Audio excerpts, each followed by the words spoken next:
The House will be in order. The prayer will be offered by Chaplain Kibben. Would you pray with me? Test our hearts today, O God. May the clashes we endure and the roadblocks we encounter serve like a crucible for silver, that in the midst of these ordeals you would rid us of ugliness, wrongful attitudes, and hurtful ways. In the heat of our arguments and in the intensity of our discussions, refine us as a furnace does gold. Remove from us our long-held grievances and free us from our unseemly behaviors. Purify our thoughts of corrosive intent. Then forge us that we would be molded and shaped to your will and useful to the common good. Into your hands, O God, we yield our spirits, and in the strength of your name we offer our prayers. Amen. Pursuant to Section 5A1A of House Resolution 8, the journal of the last day's proceedings is approved.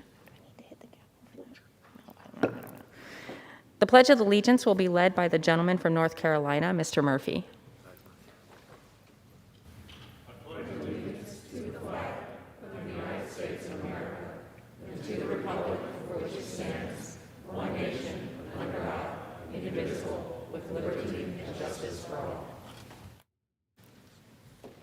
The chair will entertain up to 15 requests for 1-minute speeches from each side of the aisle. For what purpose does the gentlewoman from Illinois seek recognition? Madam Speaker, I ask for unanimous consent to address the House for 1 minute. Without objection, the gentlewoman is recognized for 1 minute. Madam Speaker, I rise today on behalf of the LGBTQ+ community throughout Chicagoland and Illinois in support of the Equality Act. While we have come a long way in the fight for equality through the Supreme Court's decisions on recognizing the marriage of same-sex couples in Obergefell versus Hodges and protecting workplace rights for the LGBTQ+ community in Bostock versus Clayton County, it is time to codify protections into law. The Equality Act would amend the Civil Rights Act of 1964 and extend existing non-discrimination laws to ensure that LGBTQ+ individuals are treated equally in all facets of their life. In 2021, it is unconscionable that LGBTQ+ people continue to face harassment and outright discrimination while attempting to access health care, housing, and employment opportunities. It is past time that Congress pass legislation so that all people, no matter your race, color, creed, or sexuality, are treated equally under the law in this country. I rise as an ally in support of the Equality Act because no one should be discriminated against for who they love or who they are. I yield back. For what purpose does the gentleman from Virginia seek recognition? Madam Speaker, I ask unanimous consent to address the House for 1 minute and revise and extend my remarks. Without objection, the gentleman is recognized for 1 minute. Thank you, Madam Speaker. I rise today to recognize the Luray Bulldogs girls basketball team who won the Virginia Class II state championship this weekend. After falling just short to Gate City in last year's state title game, the Lady Bulldogs were ready to enact their revenge in Saturday's rematch. It was a nail-biter of a game as the two teams traded leads heading into the fourth quarter. And with just 1 minute and 40 seconds remaining, the game was tied at 54 apiece. Following back-to-back steals and uncontested layups by senior Brinley Burrell, the Lady Bulldogs pulled ahead by 4 and maintained their lead. When all was said and done, Luray had avenged their previous loss to Gate City with a 61-56 victory. This win capped off a perfect 13-0 season and was the first state title in the program's history. The state has had a remarkable 2 years with an overall record of 42-2, and after battling obstacles all season, the win shows true toughness, determination, and resiliency. Congratulations to Coach Lucas and the entire Lady Bulldogs squad on this incredible achievement. Madam Speaker, I yield back. The gentleman yields. For what purpose does the gentlewoman from California seek recognition?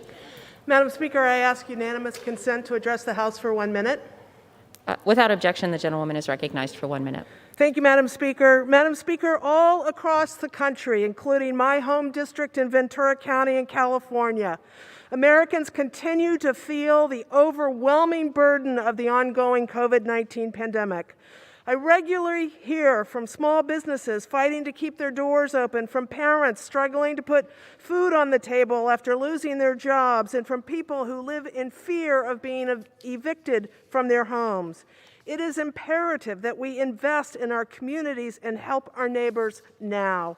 With money specifically dedicated for vaccine development and distribution, testing, the production of PPE, more relief for small businesses, and additional aid for the unemployed and struggling families, passage of the American Rescue Plan is critical to ensuring economic recovery,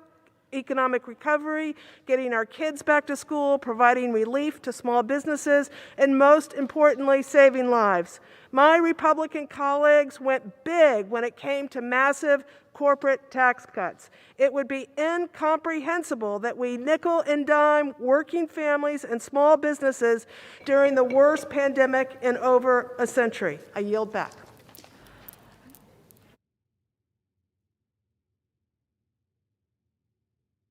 What purpose does the gentleman from Louisiana seek recognition?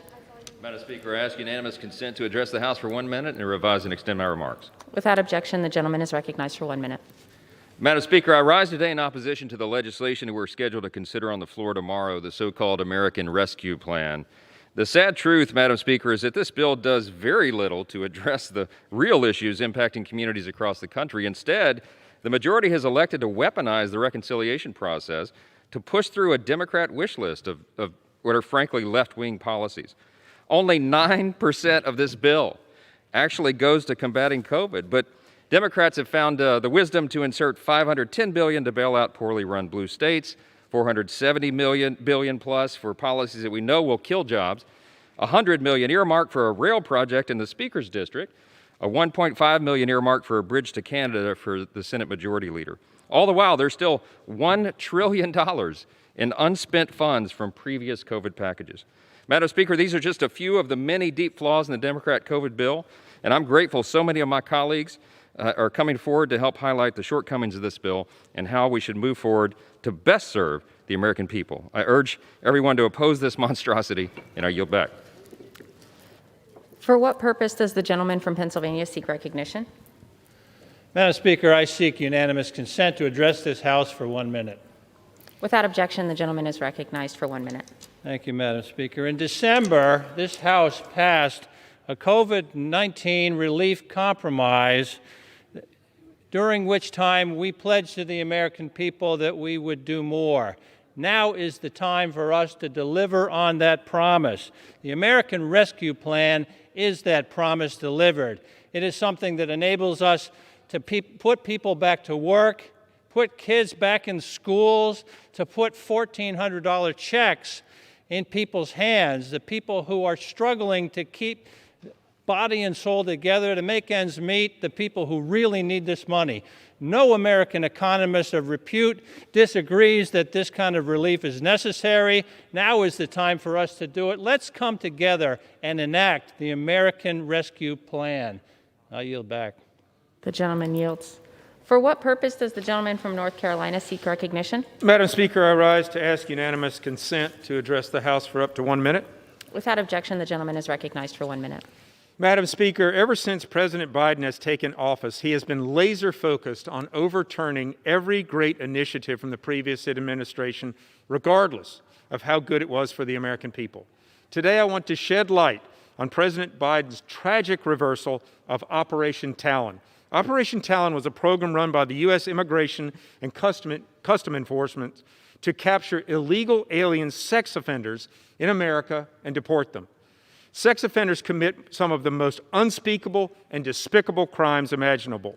We monitor where they are in the United States when those individuals are here legally. Now we have no idea where they are when they're here illegally.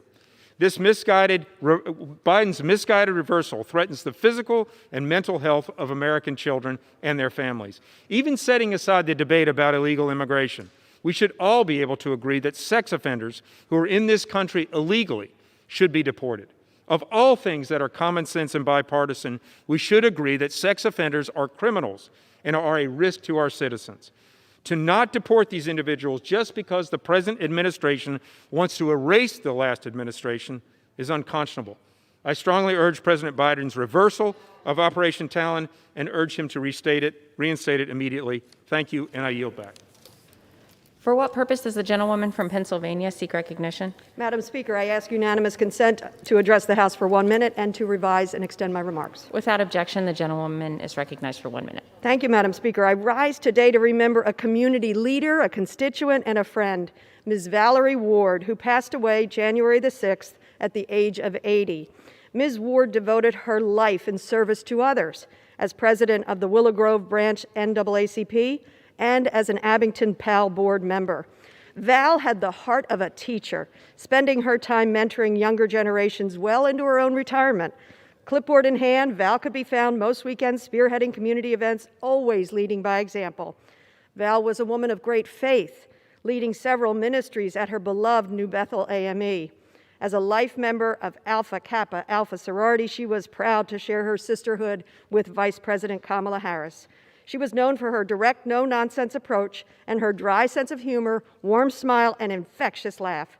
I join Ms. Val's family, friends, and the wider Abington community in mourning the loss of an incredible woman. The world is a better place for her life, and I yield back. For what purpose does the gentleman from Alabama seek recognition? Madam Speaker, without objection, I'd like to address the House for 1 minute, please. Without objection, the gentleman is recognized for 1 minute. Thank you. Madam Speaker, I rise today to voice my opposition to the reckless spending plan being pushed through this Congress. This so-called COVID relief bill is nothing more than a liberal wish list of special interest pork completely unrelated to COVID relief. With more than $1 trillion of previous COVID relief funds remaining unspent, it would be irresponsible to rush through a massive partisan spending bill that does nothing to help the American workers or get our kids physically back into school. Our priority should be reopening our economy, getting students physically back in school, and spending more for our vaccine distribution. COVID relief should be a temporary, targeted, and tied to COVID. But this plan does nothing of the sort. Madam Speaker, and I yield back. The gentleman yields. For what purpose does the gentlewoman from Missouri seek recognition? I ask unanimous consent to address the House for 1 minute. Without objection, the gentlewoman is recognized for 1 minute. Thank you. Madam Speaker, I rise today in opposition to the $1.9 trillion spending boondoggle that is going to be on the House floor this week. While there are many irresponsible and careless facets of this bill worth noting, the elimination of alternative wage programs for workers with disabilities is one of the most devastating aspects of this bill, impacting over 5,800 Missourians and thousands more across our nation. In fact, this provision will likely cause the end of these programs. By doing that, it'll strip many individuals of their voice, workplace, family, independence, and sense of community. That is why I'm offering an amendment to protect the choices and voices of the Missourians next to me. They deserve a government that supports their efforts, not one that runs them out of business. With only 35% of individuals with disabilities employed in the competitive market, it is our duty to look for ways to expand employment opportunities for them, not diminish them. I urge my colleagues to support this amendment, and if it does not pass, please oppose this bill. I yield back. The gentlewoman yields. For what purpose does the gentleman from California seek recognition? Madam Speaker, I ask for unanimous consent to address the House floor for 1 minute. Without objection, the gentleman is recognized for 1 minute. Madam Speaker, I rise today as the co-chair of the American Sikh Congressional Caucus to recognize and create national awareness about the Nankana Sahib massacre. The Sikh community across the world is observing 100 years of this horrific event. The massacre refers to the grim episode during the Gurdwara reform movement in which a peaceful batch of reformist Sikhs were subjected to a murderous assault on February 20th, 1921, in the holy Gurdwara of Nankana Sahib, the birthplace of the founder of the Sikh religion, Guru Nanak. More than 260 Sikhs were killed, including children as young as 7. Sikhs pay tribute to all those martyred on this day. Their valor and sacrifice will never be forgotten. Their memory inspires us to work even harder to a voice for religious freedom and the right of worship. Madam Speaker, I yield back. The gentleman yields. For what purpose does the gentleman from Pennsylvania seek recognition? Madam Speaker, request unanimous consent to address the House for 1 minute and revise and extend my remarks. Without objection, the gentleman is recognized for 1 minute. Thank you, Madam Speaker. Madam Speaker, I rise today to celebrate National FFA Week.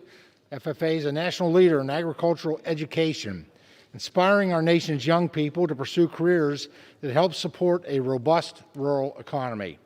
Agriculture is rooted in American heritage, and our nation's producers provide the food, the fiber, and the energy that we all depend on. Agriculture is science, it's technology, it's innovation, and the young men and women of the FFA are helping shape the industry's future. Every time I see a distinctive blue FFA jacket, I'm reminded of the strong character and impressive leadership abilities that comes along with it. FFA leaders have went on to become Ivy League graduates, federal court judges, innovative farmers, famous performance artists, and even U.S. presidents. This week, we celebrate the important success of FFA, and we look forward to what FFA leaders have in store for the future of rural America. Thank you, Madam Speaker, and I yield back the balance of my time. For what purpose does the gentleman from Indiana seek recognition? Madam Speaker, I ask for unanimous consent to address the House for 1 minute. Without objection, the gentleman is recognized for 1 minute.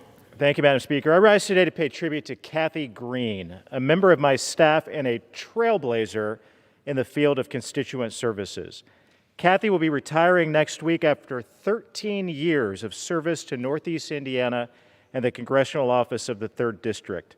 She was originally hired by former Congressman Mark Souder. She worked for former Congressman Marlon Stutzman and has worked for me for my entire time in Congress as well. More than anything, Kathy has an uncommon passion for helping others in need.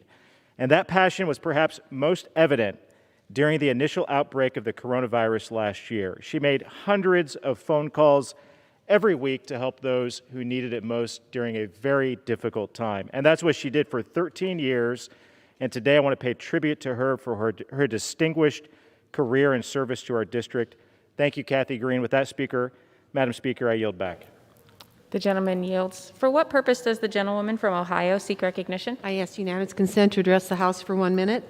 Without objection, the gentlewoman is recognized for 1 minute. Yes, I rise to thank President Joe Biden, the first president I have ever noted that asked for a review of America's supply chain for manufactured goods. It grew out of his interest in the pandemic and the fact we couldn't supply our ventilators, our face masks, our gloves, all of the protective equipment for our healthcare workers. He is on the right track because all of that's been outsourced. And I think one of the reasons we can't get vaccines at the level we need is because the ingredients have been outsourced. America needs to bring back industry here. Today's New York Times has a story. In China, an electric car maker loses money but thinks big. And I commend this story to the Biden administration and everyone who's listening. We have to have a fair playing field globally in order to maintain manufacturing in this country, because places like China play under the table. They have vehicles that lose money in the marketplace, but it is a state-run economy, and they will subsidize what they have to in order to win that market share. Congratulations, President Biden. You are on the right track. For what purpose does the gentlewoman from Indiana seek recognition? Madam Speaker, I ask unanimous consent to address the House floor. Without objection, the gentlewoman is recognized for 1 minute.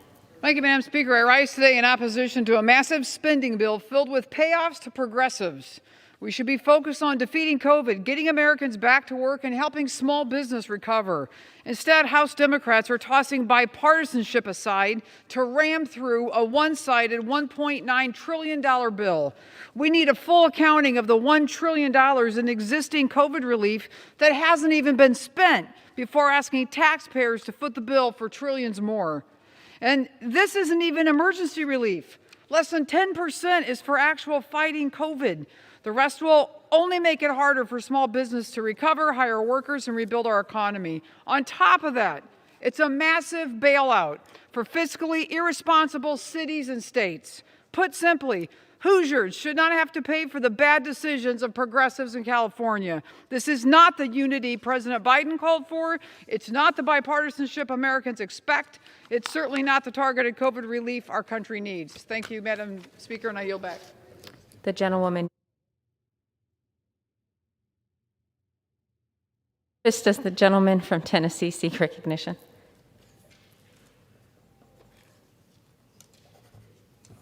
To address the House for 1 minute and revise and extend. Without objection, the gentleman is recognized for 1 minute. Thank you so much for the time. Yesterday, we had a Judiciary Committee meeting on the rise of white nationalism and the concerns it should pose to our country. It was a pertinent meeting, and I was shocked to hear some of the remarks of my colleagues on the Republican side, who still have not accepted the fact that what happened on January 6th was an attack on our Constitution that they take an oath to, and an attack on our country. They seem to think it was just a demonstration, a small, polite demonstration of 200 people. That it was, some said, people other than Trump people, posing as Trump people. Those were Trump people. They wore Trump hats. They had Trump flags. They hollered Trump. They were there to stop the steal for Trump. America faced a great traumatic experience, as I did, being in this chamber on January 6th. And I asked my Republican colleagues to accept it, accept the fact that it was a big lie, and Joe Biden is the properly, lawfully elected President of the United States. I yield back the balance of my time. The gentleman yields. For what purpose does the gentleman from Texas seek recognition? Madam Speaker, I ask unanimous consent to address the House for 1 minute. Without objection, the gentleman is recognized for 1 minute. Thank you, Madam Speaker. The COVID relief bill, which Democrats want to pass and spend $1.9 trillion, is not about COVID or relief. Sadly, it's just another massive waste of taxpayer dollars. And here's the proof. 91% of this money doesn't even go to fighting COVID. And the bill isn't bipartisan. There were 229 amendments by Republicans, 99% of which were rejected. This so-called American Rescue Plan includes $750 million for global health activities outside our country. It also includes $135 million for the National Endowment of Arts, $135 million for the National Endowment of Humanities, $50 million for an increase in Planned Parenthood, $60 billion for union pension bailout, and $350 billion bailout for mismanaged Democratic-controlled states who've run out of money and people to tax. This $1.9 trillion proposal, which incidentally is 1,900,000 millions, is a colossal waste of money. I urge my colleagues to join me in voting no, and I yield back. For what purpose does the gentlewoman from Georgia seek recognition? Hi, thank you. I'd like to point out to my Democrat colleagues. Does the gentlelady seek recognition? Yes. For a 1 minute speech? 1 minute speech. Without objection, the gentlewoman is recognized for 1 minute. Thank you, Madam Speaker. I'd like to point out to my Democrat colleagues that there is no Republican member of Congress that condones the attack on the Capitol on January 6th. I was also a victim in this chamber when it happened, and we are very offended at your constant attacks on us for claiming we had anything to do with it. So that needs to stop. I'd also like to address the entire 117th Congress and say that the Equality Act is not about stopping discrimination, it's about causing discrimination against women and religious freedoms. I would like to motion to adjourn, Madam Speaker. The question is on the motion to adjourn. The question is on the motion to adjourn. All those in favor say aye. All those in favor say aye. All those opposed say no. All opposed say no. In the opinion of the Speaker, the noes have it. Pursuant to Section 3S of the House Resolution 8, yeas and nays are ordered. Members will record their votes by electronic device.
For what purpose does the gentlewoman from Connecticut seek recognition? As the member designated by Ms. Wilson pursuant to H-Res 8, I inform the House that Ms. Wilson will vote no on the motion to adjourn.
For what purpose does the gentlewoman from New Hampshire seek recognition? Madam Speaker, as the member designated by Ms. Pingree pursuant to H-Res 8, I inform the House that Ms. Pingree will vote no on the motion to adjourn.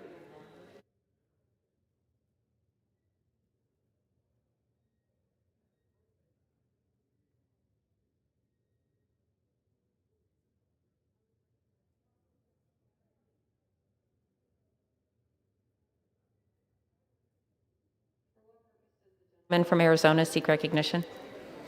As the member designated by Ms. Kirkpatrick pursuant to H-Res 8, I inform the House that Ms. Kirkpatrick will vote no on the motion to adjourn.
Mr. Allred will vote nay on the motion to adjourn.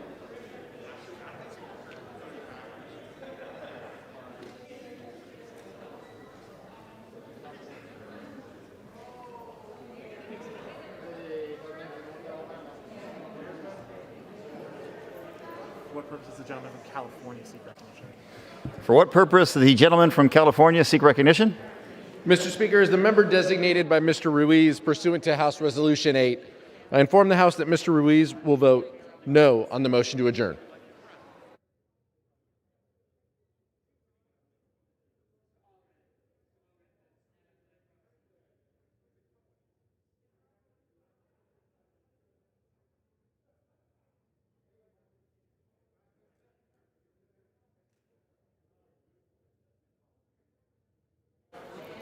For what purpose does the gentlewoman from New York seek recognition? Madam Speaker, as the member designated by Mr. Deutsch of Florida pursuant to H-Res 8, I inform the House that Mr. Deutsch will vote no on the motion to adjourn.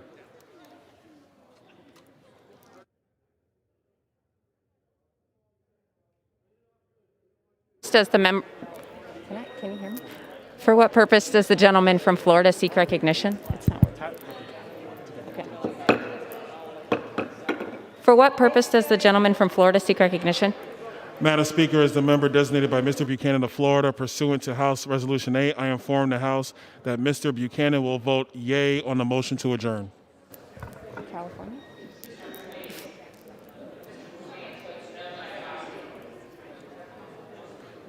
For what purpose does the gentleman from California seek recognition? Madam Speaker, as member designated by Congressmember Vargas pursuant to House Resolution 8, I inform the House that Congressmember Vargas will vote no on the motion to adjourn. And Madam Speaker, as member designated by Congressmember Napolitano pursuant to House Resolution 8, I inform the House that Congressmember Napolitano will vote no on the motion to adjourn. Seek recognition? As a member designated by Mr. Nunes of California pursuant to House Resolution 8, I inform the House that Mr. Nunes will vote yes on the motion to adjourn.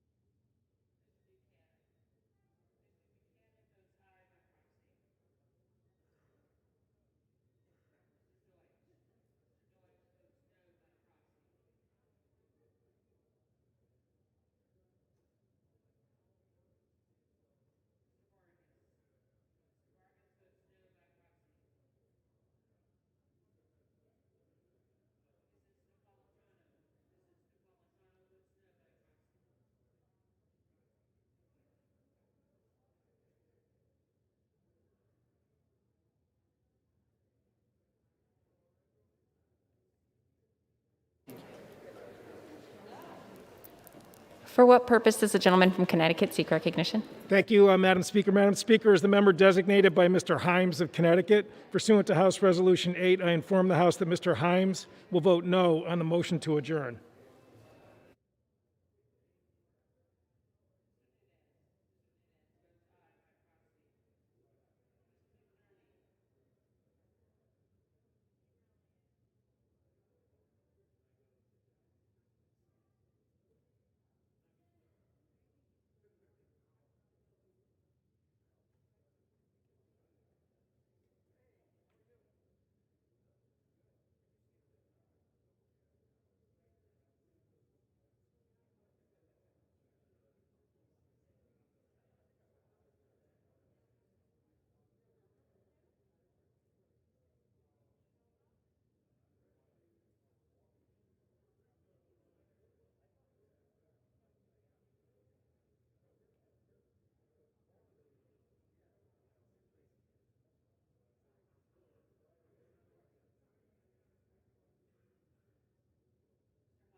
For what purpose does the distinguished gentleman from New York seek recognition? Thank you, Madam Speaker. As the member designated by Chairwoman Zoe Lofgren pursuant to H-Res 8, I inform the House that Chairwoman Lofgren will vote no on the motion to adjourn.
For what purpose does the gentlewoman from Florida seek recognition? Madam Speaker, as the member designated by Mr. Payne of New Jersey pursuant to H-Res 8, I inform the House that Mr. Payne will vote nay on the motion to adjourn. And Madam Speaker, as the member designated by Mr. Hastings of Florida pursuant to H-Res 8, I inform the House that Mr. Hastings will also vote nay on the motion to adjourn.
Thank you.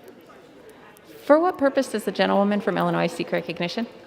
As a member designated by Mr. Rush pursuant to H-Res 8, I inform the House that Mr. Rush will vote no on the motion to adjourn.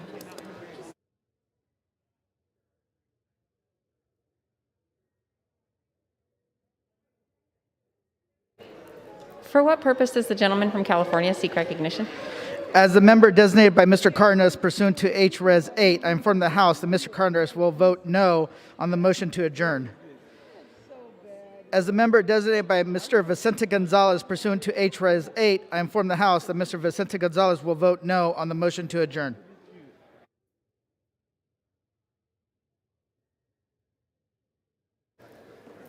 For what purpose does the gentlewoman from California seek recognition? As the member designated by Representative Roybal Allard pursuant to H-Res 8, I inform the House that Representative Roybal Allard will vote no on the motion to adjourn.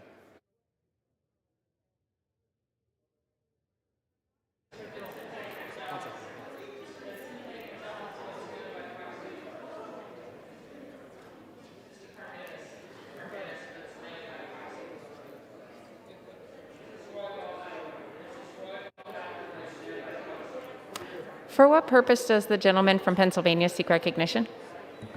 Madam Speaker, as the member designated by Mr. Lawson of Florida, pursuant to House Resolution 8, I inform the House that Mr. Lawson will vote no on the motion to adjourn.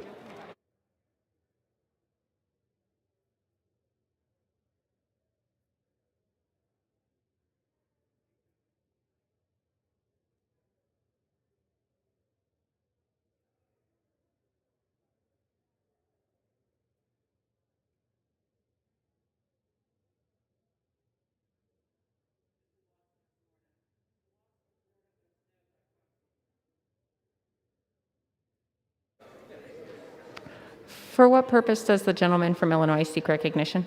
Madam Speaker, as the member designated by Mr. Grijalva of Arizona pursuant to H-Res 8, I inform the House that Mr. Grijalva will vote no on the motion to adjourn.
For what purpose does the gentlewoman from Virginia seek recognition? Thank you, Madam Speaker. As the member designated by Ms. Porter pursuant to H-Res 8, I inform the House that Ms. Porter will vote no on the motion to adjourn.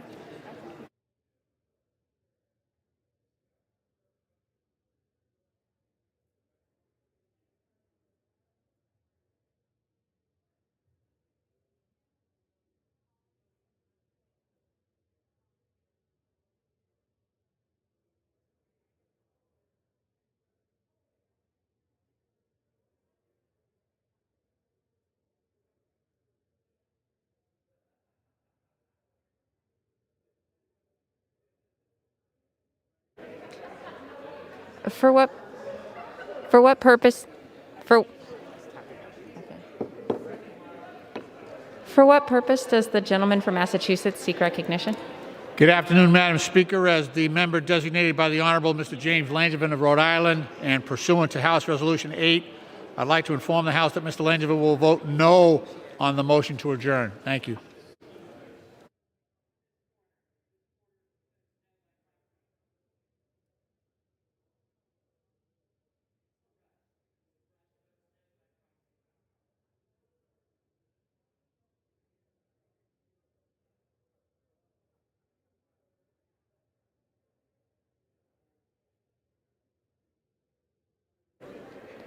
For what purpose does the gentlewoman from Massachusetts seek recognition? Madam Speaker, as the member designated by Mr. Moulton from Massachusetts pursuant to H-Res 8, I inform the House that Mr. Moulton will vote no on the motion to adjourn.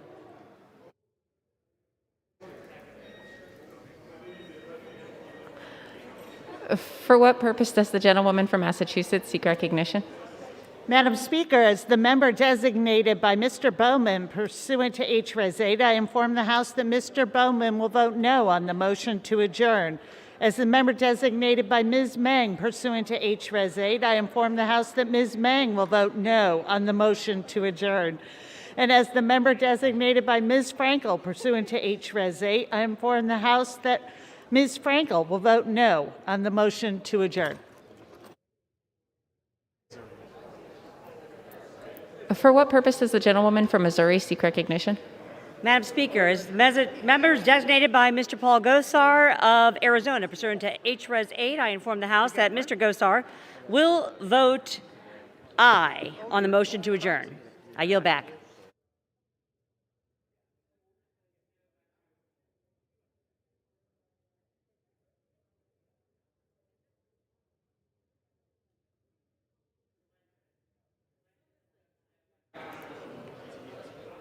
For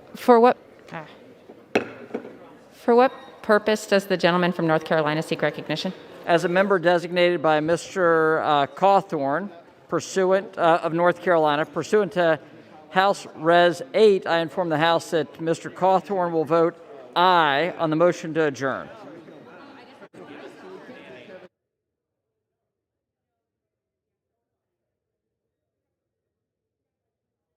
Madam Speaker, as a member designated by Mr. Budd of North Carolina, pursuant to House Res. For what purpose does the gentleman from North Carolina seek recognition? Madam Speaker, as a member designated by Mr. Budd of North Carolina, pursuant to House Res 8, I inform the House that Mr. Budd will vote aye on the motion to adjourn.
For what purpose does the gentleman from Texas seek recognition?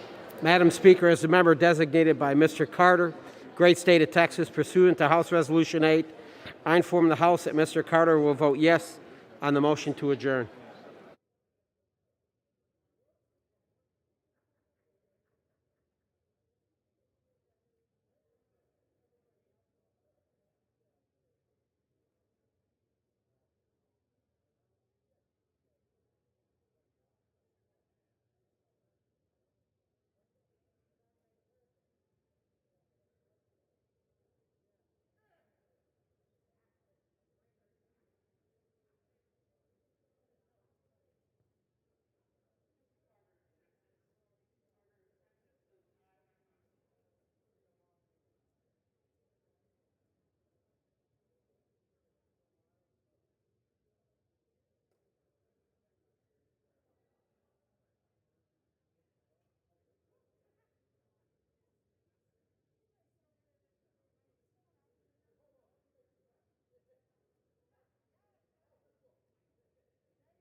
What purpose does the gentleman from New Jersey seek recognition?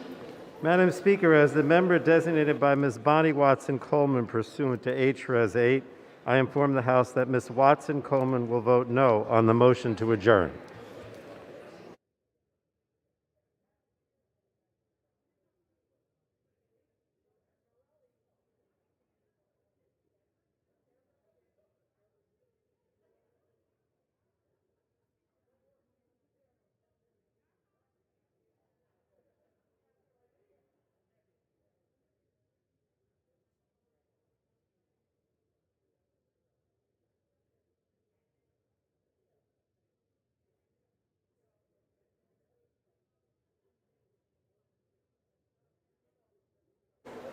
For what purpose does the gentleman from Virginia seek recognition? Madam Speaker, as the member designated by Ms. Moore pursuant to HRS 8, I inform the House that Ms. Moore will vote no on the motion to adjourn. As the member designated by Ms. Barragan pursuant to HRS 8, I inform the House that Ms. Barragan will vote no on the motion to adjourn. As the member designated by Mr. Liu pursuant to HRS 8, I inform the House that Mr. Liu will vote no on the motion to adjourn. As the member designated by Mr. Lowenthal pursuant to HRS 8, I inform the House that Mr. Lowenthal will vote no on the motion to adjourn.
For what purpose does the gentlewoman from California seek recognition? Madam Speaker, as a member designated by Mr. DeSaulnier pursuant to HRes 8, I inform the House that Mr. DeSaulnier will vote no on the motion to adjourn.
On this vote, the yeas are 199 and the nays are 219. The motion is not adopted. For what purpose does the gentleman from Maryland wish to I ask be unanimous recognized? consent to speak out of order for 1 minute. Without objection, so ordered. Thank you very much, Madam Speaker. Ladies and gentlemen, as you know, as a result of COVID-19 and our discussions with the Capitol physician, we have organized voting in a way that we have 7 different segments at 5-minute intervals so that a limited number of members will vote in every 5-minute segment. That is obviously designed to keep us as safe as possible, our staffs as safe as possible, so we get off the floor, they have to be on the floor.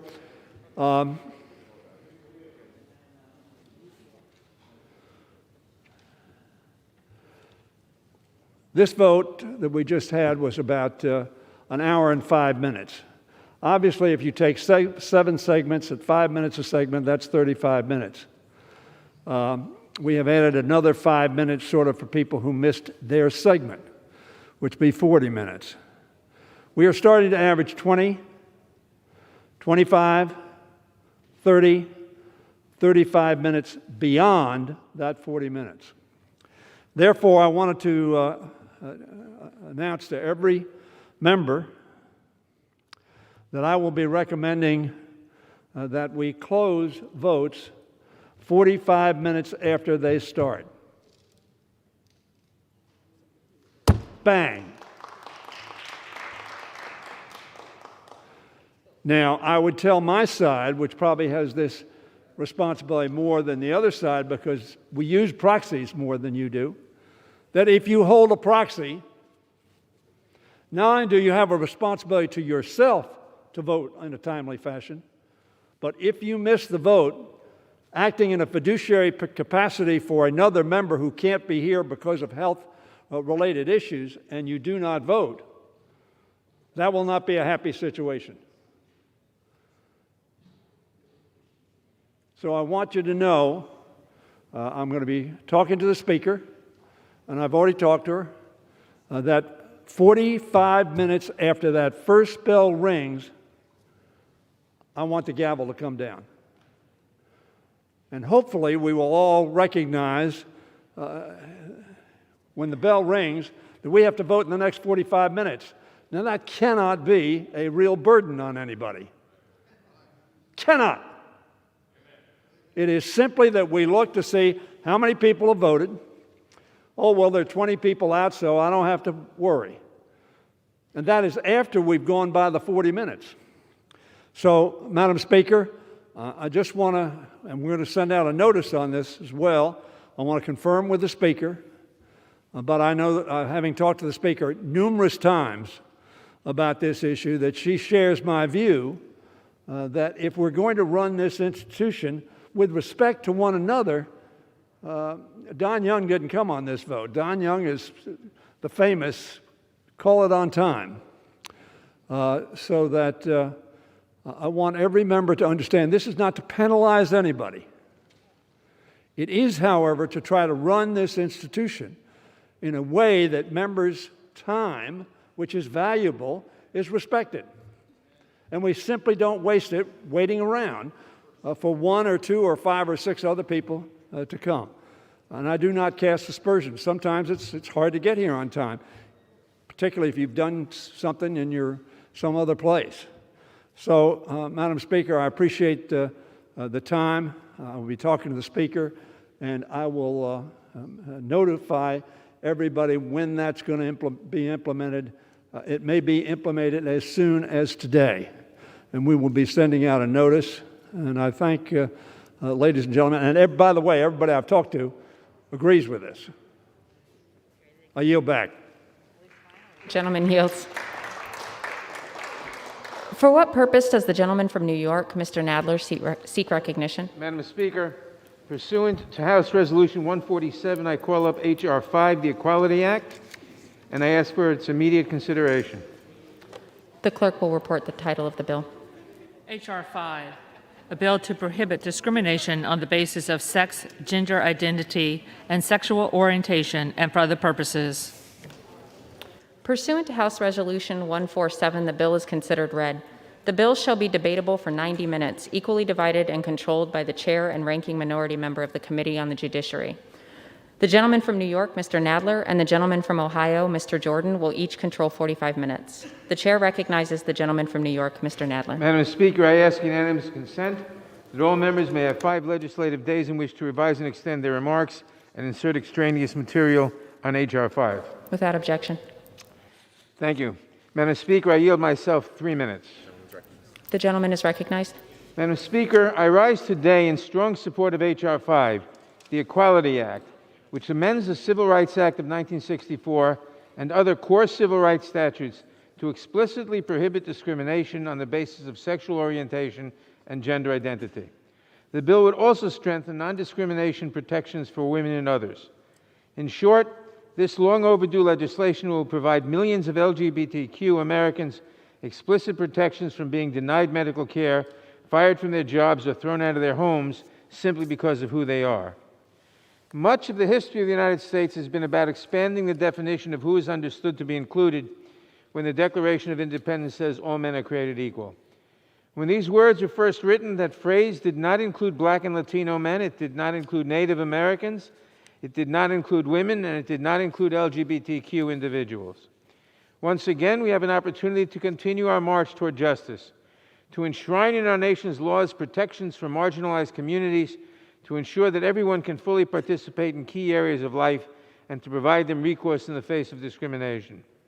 Today, I expect we will hear arguments asking us to pick and choose which of our nation's children deserve our support, to pick which of our children are valuable enough to have a right to live their lives to the fullest. But that is a false choice, one designed to pit rights for some against rights for all. There is no question that all our children, including those who are transgender, deserve the freedom to choose their own path. Many of the protections codified by this bill already exist throughout the country, whether through court decisions or in state laws. In those places, women still have rights, religious freedom is still protected, parents are still involved in their children's health care, and doctors are still free to exercise their professional medical judgment. And trans athletes from high schools to the Olympic trials sometimes win and sometimes lose, just like everyone else. But the ability to have a job, to receive medical care, or to rent a home should not depend on who someone is, where they happen to live, or who represents them. LGBTQ people should not have to worry that a future Supreme Court could rip away their existing protections, and they deserve the same protections as other communities that have historically faced discrimination. And that requires action from Congress. For decades, the LGBTQ community has been telling us their stories of outrageous discrimination. To my colleagues, I say, it is far past time we stop asking them to come to the Capitol just to defend their existence. To the LGBT community, and in particular the trans youth and athletes who I expect will hear themselves demonized on the floor today, we see you, we appreciate you, we value you, and we will continue to fight for you. I thank the gentleman from Rhode Island, Mr. Cicilline, for his tireless leadership in introducing this bill and helping to shepherd it through the legislative process. I urge my colleagues to support this landmark legislation, and I reserve the balance of my time. The gentleman from New York reserves. The gentleman from Ohio is recognized. Thank you, Madam Chair. I would yield 30 seconds to the gentleman from South Carolina, Mr. Norman. Madam Speaker, I have a unanimous consent request at the desk. Unanimous consent. My request is to allow a 30-second moment of silence for the passing of Rush Limbaugh, one of the greatest radio hosts ever, and make that as a formal request.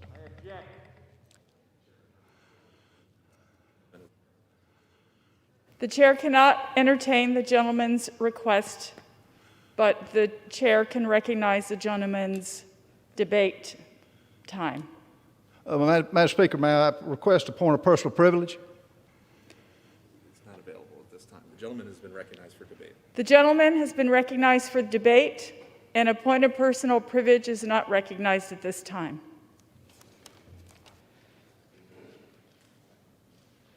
Madam Chair, we reserve. The gentleman from Ohio reserves. The gentleman from New York is recognized. Madam Speaker, I now yield 3 minutes to the distinguished sponsor of this legislation, the gentleman from Rhode Island, Representative Cicilline. Madam Speaker, discrimination is wrong. We all know that. As children, we learn the golden rule: treat others the way you yourself want to be treated. But right now, discrimination is a fact of life for millions of LGBTQ Americans. The fact is that in most states, an LGBTQ person is at risk of being denied housing, education, or the right to serve on a jury just because of who they are. That's why we're here today to consider H.R. 5, the Equality Act. The Equality Act does no more and no less than say LGBTQ people deserve the same rights and responsibilities as all other Americans, most fundamentally the right to live lives free of discrimination. It builds on the Civil Rights Act and other existing laws to extend anti-discrimination protections to lesbian, gay, bisexual, and transgender Americans. President Biden has said getting this bill signed into law is one of his top priorities for his first 100 days in office. And I want to thank him and a few other folks for making this bill a priority: Speaker Pelosi, Majority Leader Hoyer, Whip Clyburn, and the co-chairs of the LGBTQ Equality Caucus, Mark Takano, Mark Pocan, Sean Patrick Maloney, Angie Craig, Sharice Davids, Chris Pappas, Mondaire Jones, and Richie Torres. Thank you all for being true champions for our community. Madam Speaker, every American deserves to be treated with respect and dignity. That's why the Equality Act that's what the Equality Act will achieve for the LGBT community by providing protection against discrimination in employment, education, housing, credit, jury service, public accommodations, and federal funding. I'm proud to say this bill has broad support from across the political spectrum, including groups from the U.S. Chamber of Commerce to the ACLU and everyone in between. 83% of Americans support this bill, including 68%, more than 2 out of 3 Republican voters. To my friends on the other side of the aisle, as you consider this bill, I hope you will bear in mind how your vote will be remembered years from now. Will you be remembered in the same breath as all those who fought for equal rights in the past, the Freedom Riders, the suffragettes, the anti-apartheid activists? Or will you be remembered along with those who stood in the way of progress? This vote is personal for me and personal for millions of LGBTQ people and our loved ones. You all have family members, friends, and coworkers who identify as LGBTQ. I want to ask you to ask yourself what this vote means for them and how you will look them in the eye if you vote to uphold the current system that allows them to be discriminated against. The LGBT community has waited long enough. The time has come to extend the blessings of liberty and equality to all Americans, regardless of who they are and who they love. Vote yes, pass the Equality Act today. And with that, Madam Speaker, I yield back.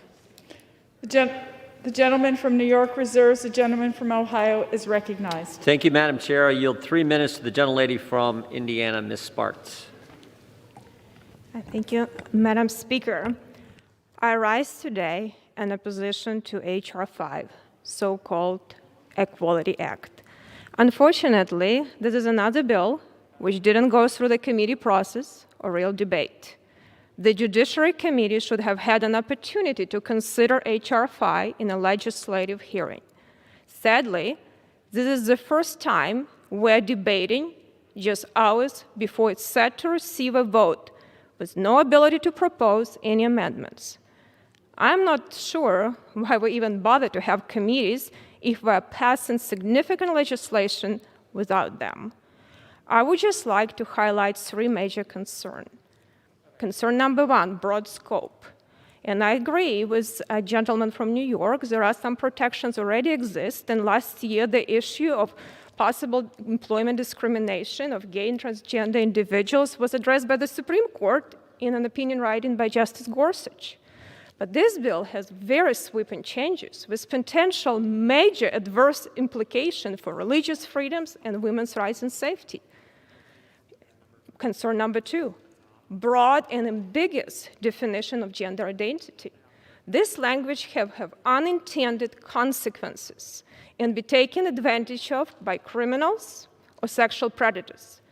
Also, the safety of women in prisons, juvenile detention facilities, and domestic violence shelters could be put at risk, which would force them to share traditionally women-only spaces with biological men, even if a biological male fraudulently gained access. Issue number 3, opportunities and safety for female athletes. The science is clear. Men are biologically stronger than women. According to a 2019 Duke University study that involved dozens of specialists in sports and science and medicine, quote, biological males and biological females are materially different with respect to main physical attributes that contribute to elite athletic performance, unquote.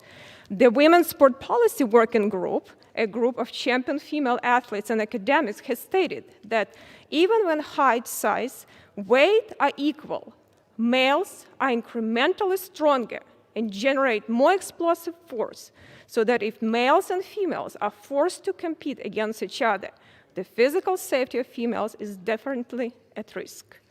The reality has already shown itself to be harmful to the opportunities and safety of female athletes. For example, a female track athlete in Connecticut lost potential scholarship after being pushed out of qualifying for regional track meet spots by two transgender athletes. A transgender MMA fighter caused significant damage to a female athlete's skull. This example demonstrates the far-reaching consequences the bill can have on women and girls should it become law. American women have worked very hard to secure our rights for many years, and just last year, we celebrated 100 years of women's suffrage. But this is a giant step back. Perhaps if this body had actually deliberated over this bill and engaged in the proper legislative process, this concern could have been addressed. But a vote for the Equity Act in the current form is a vote against religious freedom, against women, against female athletes, against incarcerated women, and against science and safety. A vote yes on this bill is a vote against our daughters. I yield back. Reserve. The gentleman from Ohio reserves. The gentleman Great from job. New York is recognized. Madam Speaker, I now yield 1 minute to the distinguished gentlelady from Texas, Ms. Jackson Lee. The gentlelady is recognized. I thank the distinguished gentleman. Does anybody know what it means to be called names, to be thrown out of your apartment, to be thrown off of a job, and most sadly, to not be allowed to love the person that you love? In the Hodges case, that was settled when they determined that no union is more profound than marriage, for it embodies the highest ideals of love, fidelity, devotion, sacrifice, and family. And then they ruled. They asked for equal dignity in the eyes of the law. The Constitution grants them that right. I rise in support of the Equality Act because I know what it means to be thrown out, to be looked at, and to be undermined. Our friends in the LGBTQ community every single day experience that. Trans women who are African American have been murdered. This gives us equal dignity under the law. We can keep a job if you're in that community. You can be married already, obviously, but you can keep a job. You can get health care. You can ensure that you can keep an apartment. You can walk in dignity. We need the Equality Act as much as we've needed civil rights laws throughout this nation. If we are the place of we the people, if this nation is based upon we the people, then we will pass the Equality Act today. We will pass it now. I thank the gentleman from Rhode Island for his leadership. The gentlewoman's time has expired. I yield back. The gentleman from New York reserves. The gentleman from Ohio is recognized. Thank you, Madam Chair. I recognize the gentleman from Louisiana, the ranking member on the Constitution Committee, Mr. Johnson. Thank you, Mr. Jordan. I rise today in opposition to H.R. 5. The gentleman will suspend. The gentleman from Ohio, 3 minutes. Thank you, Mr. Jordan. Again, Gentleman is recognized. Thank you, Madam Speaker. I rise today in opposition to H.R. 5, which many have already labeled the Inequality Act because of the deep flaws contained in this bill. H.R. 5 will undermine women's rights. It'll strip parental rights. It'll gut religious freedom, and it will open a Pandora's box of a universal right to abortion. And that's just to name a few of the legislation's outrageous provisions. In addition to the well-funded substantive concerns that you'll hear a lot about in the next 45 minutes, the majority has decided to throw process out the window. They brought this bill directly to the floor. We sit on the Judiciary Committee. We should have had a robust discussion on the impacts of the legislation. We didn't. There's been no committee action. There's been no hearing, no deliberation at all by the Committee of Appropriate Jurisdiction. And I think, many of us think the reason for that is because the proponents didn't want the bill to be exposed. Listen, let's make one thing clear. There are people on both sides of the aisle, all of us, everybody in this chamber, believes that all people are entitled to dignity and respect. We believe that every single person is made in the image of God, And because of that, every single person has inestimable dignity and value. We believe, as our founding document said, that God is the one that endows us with the inalienable rights that we have. They ought to be protected and respected, but unfortunately, the Democrats' misguided effort here tramples all over many of those fundamental rights that God gives us: the right to life, the right to religious freedom.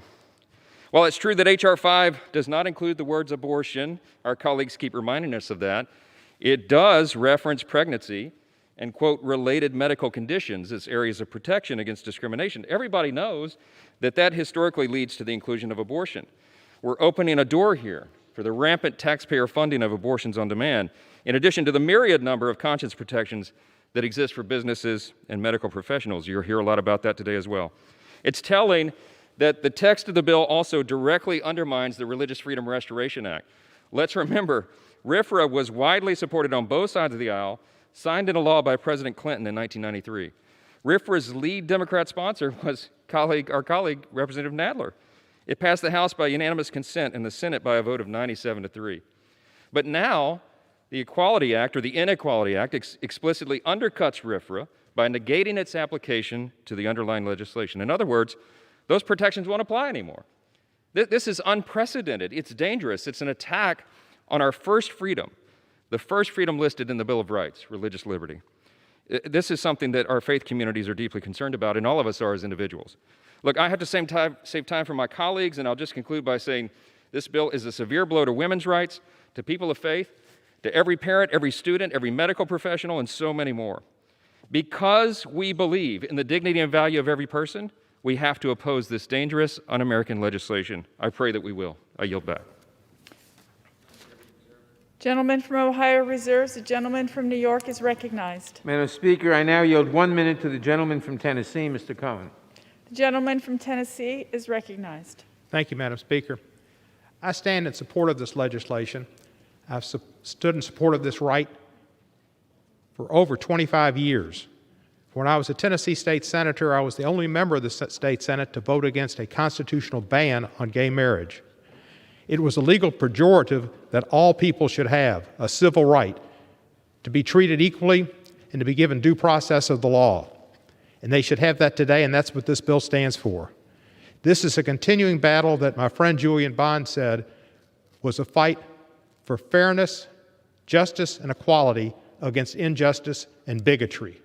We need to pass this bill and continue our move to a more perfect union. I yield back the balance of my time. The gentleman from New York reserves. The gentleman from Ohio is recognized. Thank you, Madam Chair. I would yield 3 minutes to the gentlelady from Missouri, Ms. Hartzler. The gentlewoman is recognized. Thank you, Madam Speaker. I rise today in opposition to H.R. 5, the so-called Equality Act. This bill should be called the Inequality Act, as there is nothing equalizing about it. In fact, this bill hijacks the Civil Rights Act, codifying inequality into federal law. Simply put, this piece of legislation blatantly discriminates against women, girls, parents, people of faith, and many more. To start, H.R. 5 dismantles Title IX, ending equal opportunity for females in education and sports. Similar policies are already wreaking havoc at the local level. In Connecticut, the state's Interscholastic Athletic Conference accepts boys who identify as females in their competitions. 2 of these male athletes have gone on to claim 15 women's track championship titles since 2017. As someone who enjoyed playing sports and coaching high school track for many years, imagining the damage these policies will cause to women and girls is heartbreaking. The Inequality Act further discriminates against a woman's right to privacy and protection, especially while seeking refuge at a domestic violence shelter. We have already seen similar policies in Alaska and California put vulnerable women in danger. H.R. 5 also discriminates against parents. Parents who dare to oppose doctors performing life-changing surgeries or using hormone-altering drugs on their children will be considered abusive and neglectful. This has already happened in Ohio as a couple lost custody of their daughter after advocating against male testosterone supplements. This abhorrent destruction of parental rights is why I introduced an amendment that would ensure parents retain their right to make important choices for their children, especially concerning mental and medical care. Predictably, Democrats did not even consider my amendment, highlighting their desire to silence the voices of families across the country. Faith-minded individuals and organizations would also face the discrimination under the Inequality Act, including adoption agencies and charities. Again, similar policies already exist in New York, Illinois, and Pennsylvania, forcing faith-based adoption agencies to shut down rather than violate their sincerely held religious beliefs. These policies only harm would-be parents and children in need of a forever home. Shockingly, it doesn't stop there. The Inequality Act clearly stipulates that religious beliefs and faith no longer matter in the Democrats' New World Order. Living by your faith will be viewed as evil instead of good. Sadly, this bill contains no language to protect businesses or healthcare providers from being forced to pay for abortions.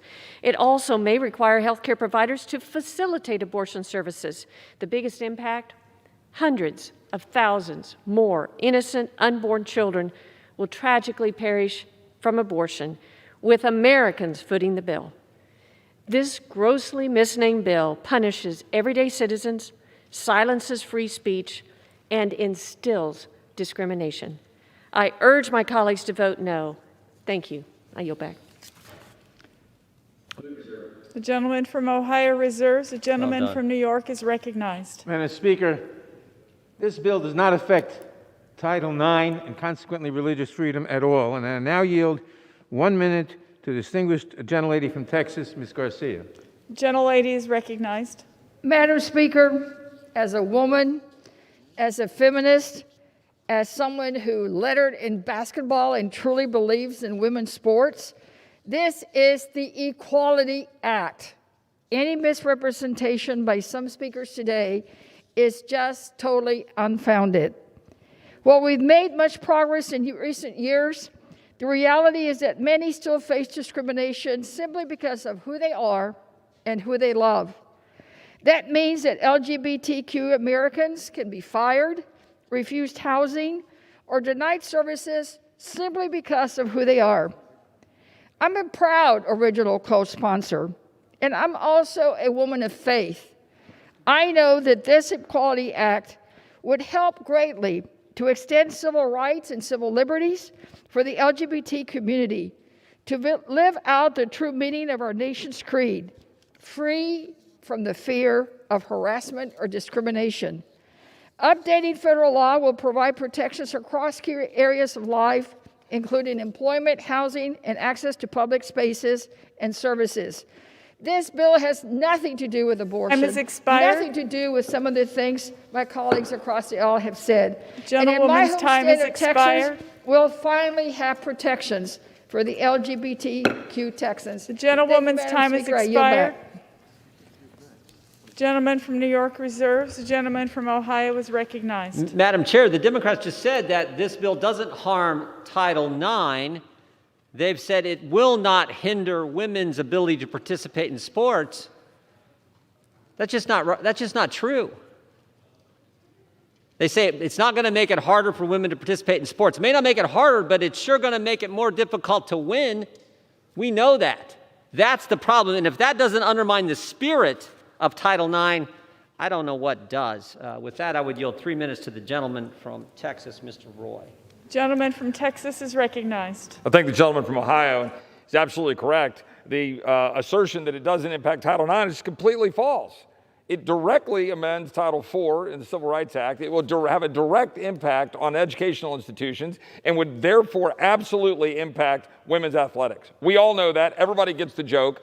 But as one of my colleagues said, it is 100% clear that the majority doesn't want to have the American people see what's in this bill. They don't want to have it go through committee. They don't want to spend time on it. They want to jam it through under the name of equality. See, you put fancy names on bills in this building, and suddenly people think it's about something that it isn't. And we know exactly what this bill is about. It's about power. This bill is about power and control. This is about this institution being run by Democrats who want to tell the American people how to live their lives. They want to tell people who disagree on these issues that they need to go to the corner and they need to hide, that they need to give up their closely held beliefs and their values, and they need to bow down to the altar of the people here and the cultural elites in Washington, D.C., and do what they tell us to do. And it is an absolute abomination and flies in the face of the very principles upon which this nation was founded. We know that. We see that. We can go through the list. We're all going through it. The definition of sex in H.R. 5 inserts the right to abortion into the Civil Rights Act. The Equality Act can be used to force a universal right to abortion until birth. It forces medical professionals to conduct or assist in performing abortions, force medical professionals to perform certain surgeries and administer hormone blockers even if it's against their medical advice, forces employers to cover sex reassignment surgeries, forces schools, churches, hospitals, and businesses to recognize a chosen gender. I could go down the list, but this is about power and control. It's the same thing about having a fence with razor wire around the people's Congress, around this Capitol building. It is an absolute affront to who we are. And the Declaration of Independence, when we're talking about rights, government is instituted among men to secure those rights. And the House of Representatives, supposedly the people's house, is using the power of this body to step on the rights of the American people. And it is our obligation to defend those rights. And I can tell you this, we are going to stand up in defense of the Constitution, our liberties, and the Bill of Rights, and the consent of the governed matters. You do not have the consent of the governed, my colleagues on the other side of the aisle. You don't. And you're pretending that you've got power that you do not have. And it will not end well as you pull this republic apart, thread by thread.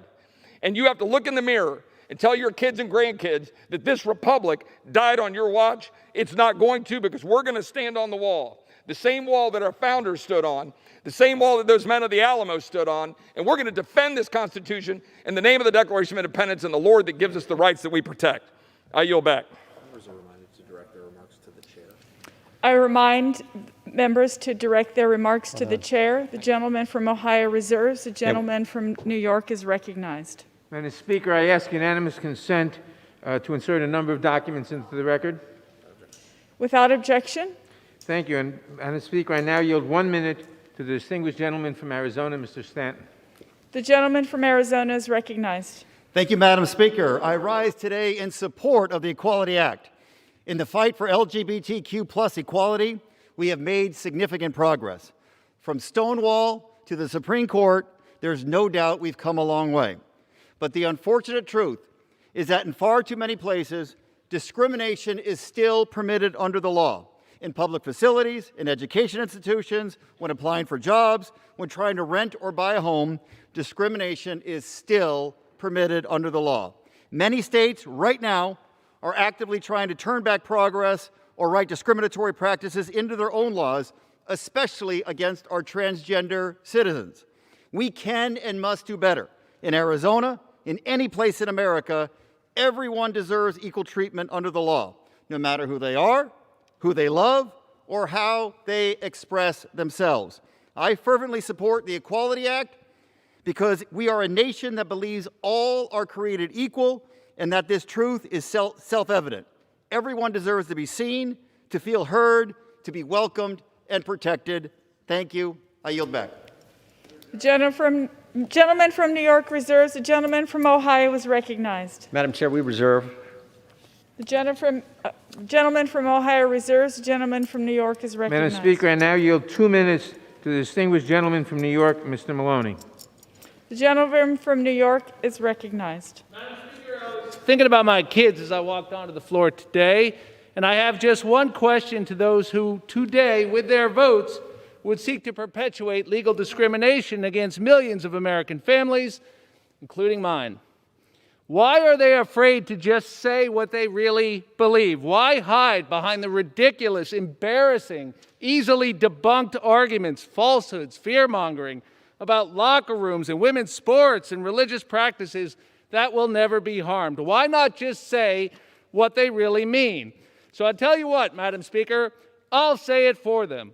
Their real argument, the only honest argument, is that they believe LGBT people are morally inferior and that firing us should be permitted. They argue the long-standing protections we already provide in the civil rights laws for religious practice, for some reason, aren't good enough here. They demand more capacity to hate on gay people than they would ever claim as a religious right to discriminate on the basis of race. Would any opponent of this bill argue that their religion gives them the right to deny an African-American couple service at a restaurant? That's exactly the argument made on this floor 60 years ago when others, making so-called faith-based arguments, sought to defeat the civil rights laws in the first place. The true argument is that their beliefs demand existing discrimination against LGBT people be allowed. That's their true argument. That is pro-discrimination. Our argument is that discrimination is wrong and that it should be not permitted, and that the exercise of religion here can be protected just as we do in every other civil rights context. No more, no less. It's no wonder, but it's sad, that they deny the truth of their position here. These same members spread the incendiary lie that the election was stolen, play footsie with dangerous conspiracy groups who attacked this building. They tell us mask wearing infringes on their rights. Gentleman's time has Despite a public expired. health emergency, they deny school shootings are real or that The a plane gentleman's hit the time has Pentagon. expired. Let history record the vote today. One side The gentleman's votes time for is love. expired. Wait a second, Andy. The gentleman from New York reserves. The gentleman from Ohio is recognized. I'll read from the bill, Madam Chair. Page 25 of their legislation. The previous speaker, Madam Chair, is just flat out wrong. Here's what it says. The Religious Freedom Restoration Act shall not provide a claim or a defense to a claim under the legislation, or provide a basis for challenging the application of this bill.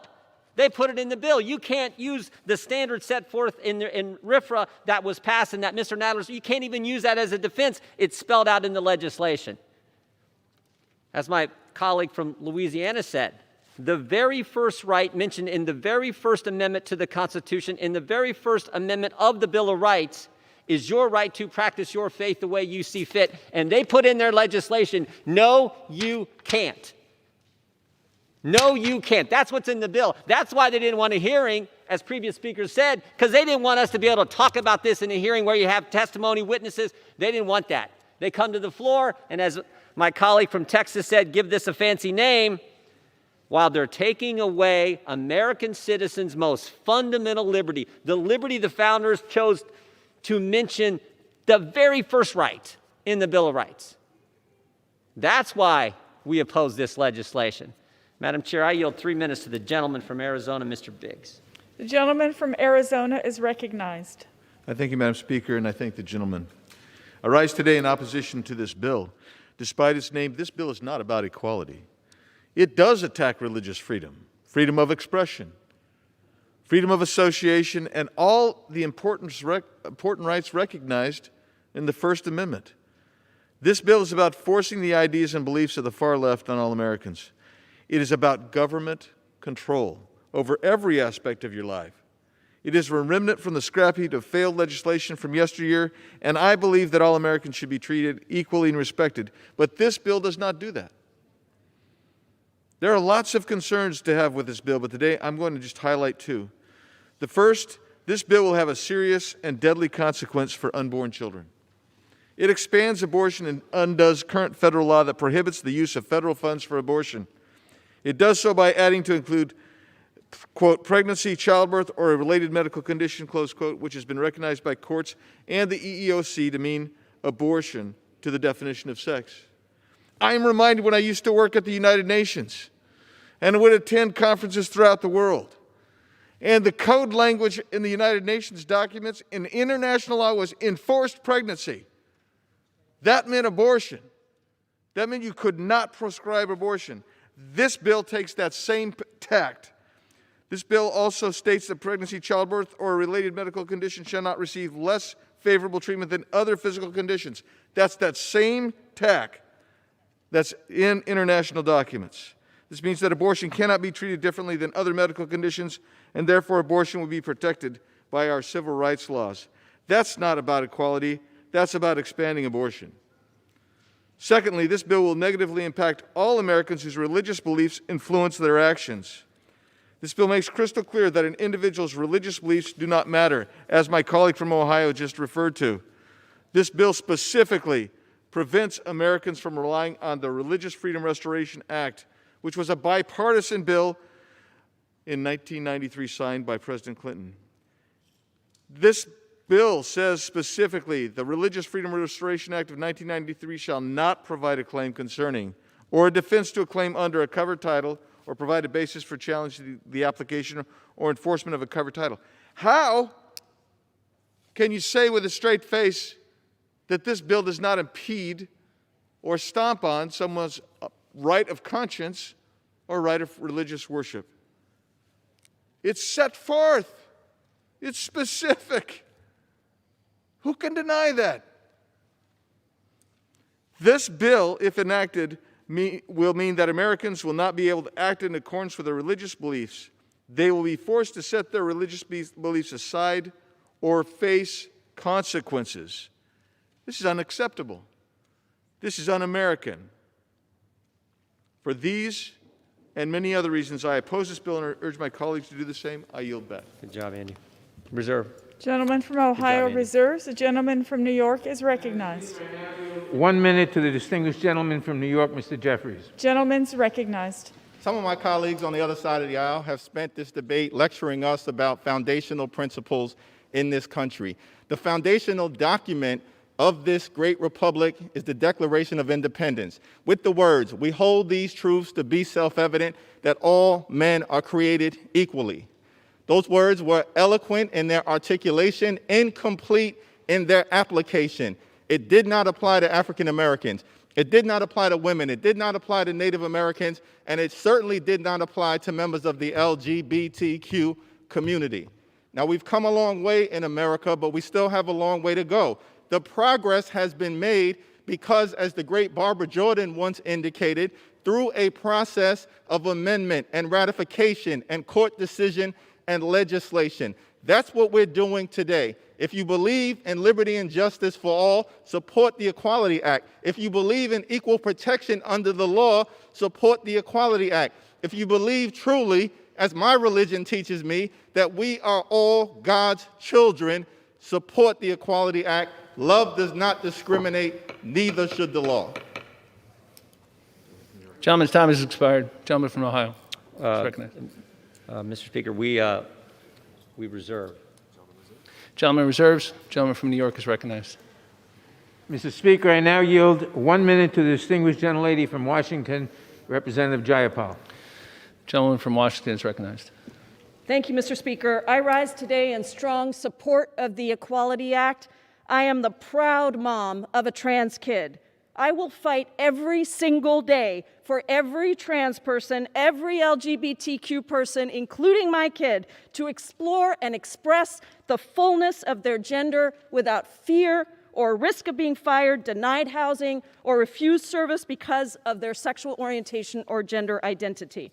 Mr. Speaker, in 2020, over 1 in 3 LGBTQ Americans faced discrimination, including over 3 of 5 transgender Americans. And in the midst of a pandemic, nearly 3 in 10 LGBTQ Americans face difficulties accessing medical care, including over half of transgender Americans.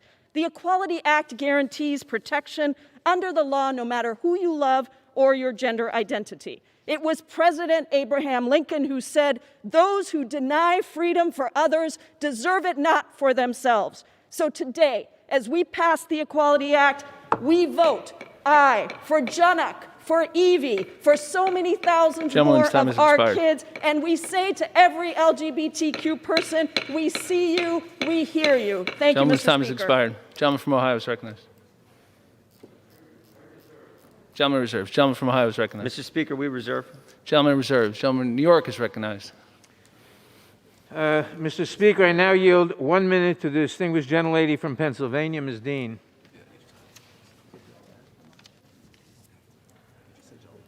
Thank you, Mr. Chairman. And I thank Gentleman is recognized. I thank Representative David Cicilline for his tireless leadership in leading us to this day. All Americans deserve to be treated equally regardless of their gender identity or sexual orientation. I do have to wonder, Mr. Speaker, what are those on the other side who are arguing against this wise legislation afraid of? Equal treatment for their LGBTQ family and friends? Why would they make such arguments? We must continue to strive for the equality of the LGBTQ community. Voting yes on the Equality Act furthers this fight and helps us live up to the promise of this nation. As Baynard Rustin An openly gay black civil rights leader said, "Let us be enraged about injustice, but let us not be destroyed by it." The Equality Act is a necessary step in addressing injustice by advancing the rights of Americans nationwide because we are all God's children. The passage of this legislation is an important step in forming a more perfect union. And with that, Mr. Speaker, I yield back. Gentleman's time has expired. Gentleman reserves. I ask unanimous consent that the gentlewoman from Pennsylvania, Ms. Dean, control the balance of the time on our side. Without ordered. Gentleman from Ohio is recognized. Speaker, I would yield 3 minutes to the gentleman from Texas, Mr. Gomer. Gentleman from Texas is recognized. Thank you, Mr. Speaker. You know, for years, we've been hearing what we're hearing today. Look, we just want the same rights everybody else had, but we also heard for years, we just want to live and let live. And I've got news for all of my friends across the aisle that don't know. There is a right to the marriage you're claiming you need this bill for that the Supreme Court's already said you got. It's there. So what this bill, the so-called Equality Act, is really about, it's not about giving rights. This is about taking away rights. You got the rights. But this is saying that part of the First Amendment, Congress shall make no law respecting an establishment of religion or prohibiting the free exercise thereof, that's got to go. And just like my friend read from page 25, the Religious Freedom Restoration Act of 1993, that's got to go.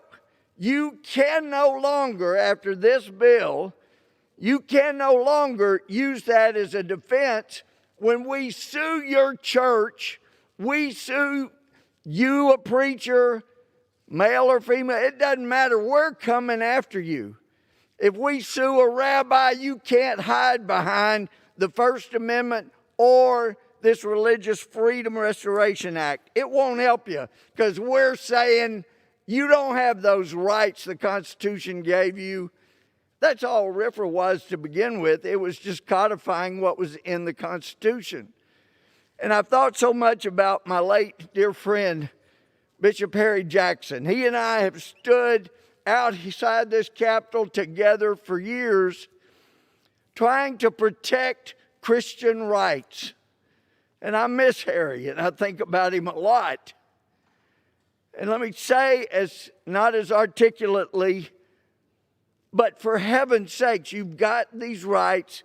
Allow people that believe what Moses said when he said, a man shall leave his father and mother, a woman leave her home, the two will become one flesh.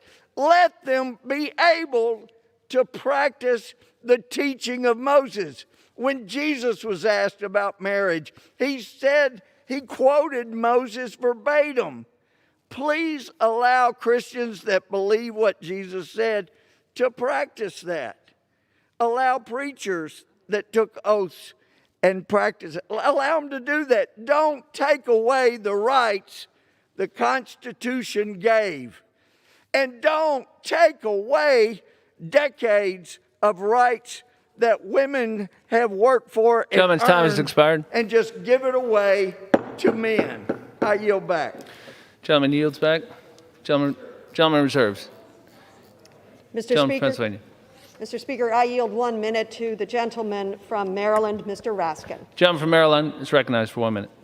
Thank you, Ms. Dean. Mr. Speaker, it's a great day for America when we are advancing the civil rights of all Americans. And that's what the Equality Act does. The gentleman will suspend. Gentleman will suspend. Constitutional arguments being advanced today. Gentleman will suspend. Will the gentleman please put his mask on?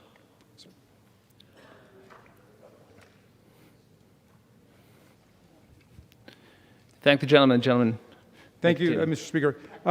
All of the constitutional arguments being advanced today by our colleagues have been decisively repudiated and rejected by their hero, Justice Antonin Scalia, in the 1990 decision, Employment Division versus Smith, where Justice Scalia, for the court, emphasize that there's no religious free exercise exemption from secular laws of universal application, including civil rights laws, including child labor laws, including child abuse laws. And, you know, every scoundrel in American history has tried to dress up his or her opposition to other people's civil rights in religious garb. We saw that in 1964 in the Heart of Atlanta Motel case and the Ollie's Barbecue case, where motel owners, hotel owners, lunch count owners came in and said, we have a religious free exercise right not to serve interracial groups or interracial couples. We don't want to allow an interracial couple. Could I seek 30 seconds more? Gentleman's time is I'm sorry, we were tight for time. Oh, okay. I apologize. Well, you get where I'm going. Thank you. Thank the gentleman. A gentleman from Pennsylvania. Reserves? The gentleman from Ohio is recognized. I would yield 3 minutes to the gentleman from Utah, Mr. Owens. Gentleman from Utah. I thank the gentleman from Ohio. Mr. Speaker, I rise today in opposition to the Equality Act. The issues discussed as part of the Equality Act are important. Amending the Civil Rights Act to include sexual orientation will be a historic step. Unfortunately, without explicit religious exemptions, there are many questions that will arise. Title II of Civil Rights Act currently prohibits discrimination in places of public accommodations on the basis of race, color, religion, or national origin.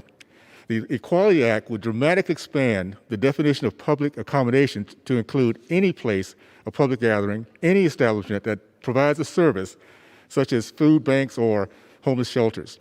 Every religion and faith in America has had its own set of beliefs. Some of these, including Christian, Jewish, Muslim religions, are thousands of years old and answer to a much higher power. My personal faith as a member of the Church of Jesus Christ of Latter-day Saints teaches me that every individual is a child of God and deserves to be treated with love and respect. My religion also teaches that marriage is sacred and eternal in nature.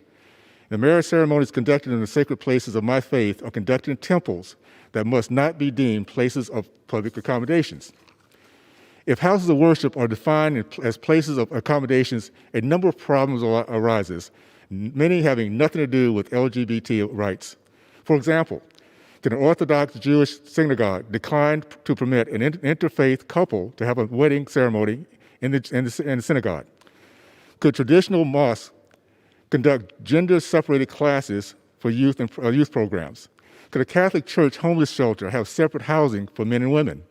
Could BYU or other church-owned universities continue hiring those individuals who follow its standards? Democrats claim the purpose of introducing the Equality Act is not to impede religious freedom. In fact, Democrats claim that the existing laws is enough to protect religious freedom. But why then leave this crucial matters unclear and threaten people of faith? Why not accept an amendment to the Equality Act that clearly exempts religious organizations? Why remove the protections of the Religious Freedom Restoration Act? The First Amendment right to practice our faith is at the core of our nation's culture. Our moral compass of service, tolerance, kindness, and charity stems from our Judeo-Christian foundation. No law should take us down the slippery slope of forgetting this legacy, regardless of its title. When Congress wants to protect religious expressions, it knows exactly how to do so. The last major civil rights law enacted by Congress was the Americans for Disability Act. It contains a clear and explicit religious exemption. Why not make the law clear to promote civil rights and religious liberty? That would be a historic and indeed unifying thing to do. I yield back. Gentleman yields back. Gentleman reserves. Gentleman from Pennsylvania. Mr. Speaker, I'm pleased to yield 2 minutes to the gentleman from New York, Mr. Jones. Gentleman from New York is recognized. Mr. Speaker, it is not often that this chamber does remarkable things. Today, we passed the Equality Act, which includes my bill, the Juror Non-Discrimination Act. This has been a long time coming, and it represents progress that, for me, was unbelievable when I was growing up. You see, to grow up poor, black, and gay is to not see yourself anywhere. It is also to feel completely unseen, as so many people around you invalidate your very existence. Growing up, I watched helplessly as opportunistic, straight politicians, mostly white, mostly male, used my basic human rights as a political football to further their careers. Had this legislation been enacted when I was growing up, it would have been direct evidence of the fact that things really do get better, that I didn't have to hide or cry so much. Thankfully, since childhood, things have gotten better. But that hasn't been because of the mere passage of time. It's been because LGBTQ advocates made life better. Today, we send a powerful message to millions of LGBTQ people around the country and indeed around the world that they are seen, that they are valued, that their lives are worthy of being protected. How remarkable that is, Mr. Speaker. I yield back. Gentleman yields back. Gentleman in reserves. Gentleman from Ohio. Thank you, Mr. Speaker. I would just point out that a few speakers ago, the gentleman, Mr. Speaker, from Maryland used the term religious garb. Religious garb. A physician's conscience, a physician's faith, which compels him or her not to take the life of an unborn child, is not religious garb. That is a deeply held position of conscience and position of faith. And to have a member from the other side, Mr. Speaker, to raise that argument when we have specifically pointed to the First Amendment, pointed to page 25 of the bill, which says the Religious Freedom Restoration Act will not apply, is ridiculous. I yield 2 minutes to the gentlelady from North Carolina, Ms. Fox. Gentleman from North Carolina is recognized. Thank you, Mr. Speaker, and I thank my colleague from Ohio for yielding, and I completely agree with him on his comments. I rise in opposition to H.R. 5, yet another harmful bill that has been rushed to the House floor without thorough bipartisan consideration. It claims to strive for equality, but in practice this bill undermines the constitutional religious freedoms guaranteed to all Americans. Once again, abandoning long-established House procedures, Democrats are pushing a conveniently titled bill without convening one hearing or markup during the 117th Congress to consider its vast implications for educational institutions and employers. This legislation would require our nation's K-12 schools to treat gender as being fluid, subjective, and not tied to biological reality. H.R. 5 also threatens religious freedom protections for all Americans and federal funding for religiously affiliated colleges and universities. Under this bill, student codes of conduct, hiring practices, and housing rules that reflect sincerely held beliefs about marriage and sexuality would be deemed discriminatory, eroding First Amendment rights. In addition, the definitions in this bill are vague and would subject employers and others covered organizations to increased litigation risk. The bill also fails to advocate for the unborn, which is why I urge support for my amendment that will protect anyone, including religiously affiliated groups and individuals, from being forced to perform abortions. Masquerading as a proposal to guarantee fundamental civil rights to all Americans, H.R. 5 is nothing more than a partisan ploy to destroy religious liberty and educational opportunities for girls. Shameful doesn't even begin to describe this bill. This is no way to legislate, but for House Democrats, silencing the voices of the minority and millions of hardworking Americans is business as usual. I yield back. Gentleman yields back. Gentleman reserves. Gentleman from Pennsylvania. Mr. Speaker, I'm pleased to yield 1 minute to the gentlewoman from Missouri, Ms. Bush. Gentlewoman from Missouri is recognized. Thank you, Mr. Speaker. St. Louis and I rise today in support of the Equality Act because all people deserve to live safely and freely. When we say that Black lives matter, we mean that every Black life matters, that Black trans lives matter, that Nina Pop's life, her life mattered. When we protect the lives of our trans family, our unhoused neighbors, our sex workers, our youth, we build a country where everyone can thrive, not just survive. For so many in St. Louis, this bill will be the difference between life and death. Missouri has not only stalled stall justice, but actively deny justice for our LGBTQIA plus community. This legislation will mean the difference between having a safe place to call home and being unhoused, because today, in the year 2021, that kind of discrimination, it still exists. We rise to tell our LGBTQIA community that not only do you matter, but you are loved and you are cared for, and we got your back. Thank you to Chairman Nadler and to Rep. Cicilline. I yield back. Gentleman yields back. Mr. Speaker, we Gentleman reserve. reserves. Gentleman from Ohio. Mr. Speaker, we reserve. Gentleman reserves. Gentleman from Pennsylvania. Mr. Speaker, I'm pleased to yield 2 minutes to the gentlewoman from Minnesota, Ms. Craig. Gentleman from Minnesota is recognized. Mr. Speaker, I rise today to offer my support to the Equality Act, a groundbreaking piece of legislation that will grant equal protection under the law to our LGBTQ friends, family, neighbors, as well as to me and my family. As the first openly lesbian wife and mother in Congress and the first LGBTQ member from the great state of Minnesota, I know this legislation is the culmination of a lifetime of work for so many. My wife Cheryl and I have built a beautiful life together, raising 4 sons who we dearly love. We are fortunate to live in Minnesota, in a state where many of the Equality Act's protections have already been enshrined into law. Right now, there are states across this country where it would be entirely legal for Cheryl and I to be discriminated against based on our love and commitment to one another in housing, employment, access to credit, or any other number of areas essential to just living our lives. Now, some of my colleagues seem to believe this legislation somehow could harm our non-LGBTQ women and girls, but that couldn't be further from the truth. The Equality Act does not undermine the achievements or aspirations of non-LGBTQ women.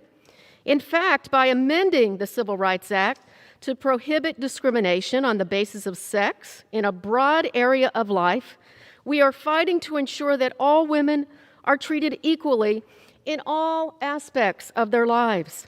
The Equality Act is critical because when LGBTQ people have equality under the law, we all benefit and all of our communities are stronger.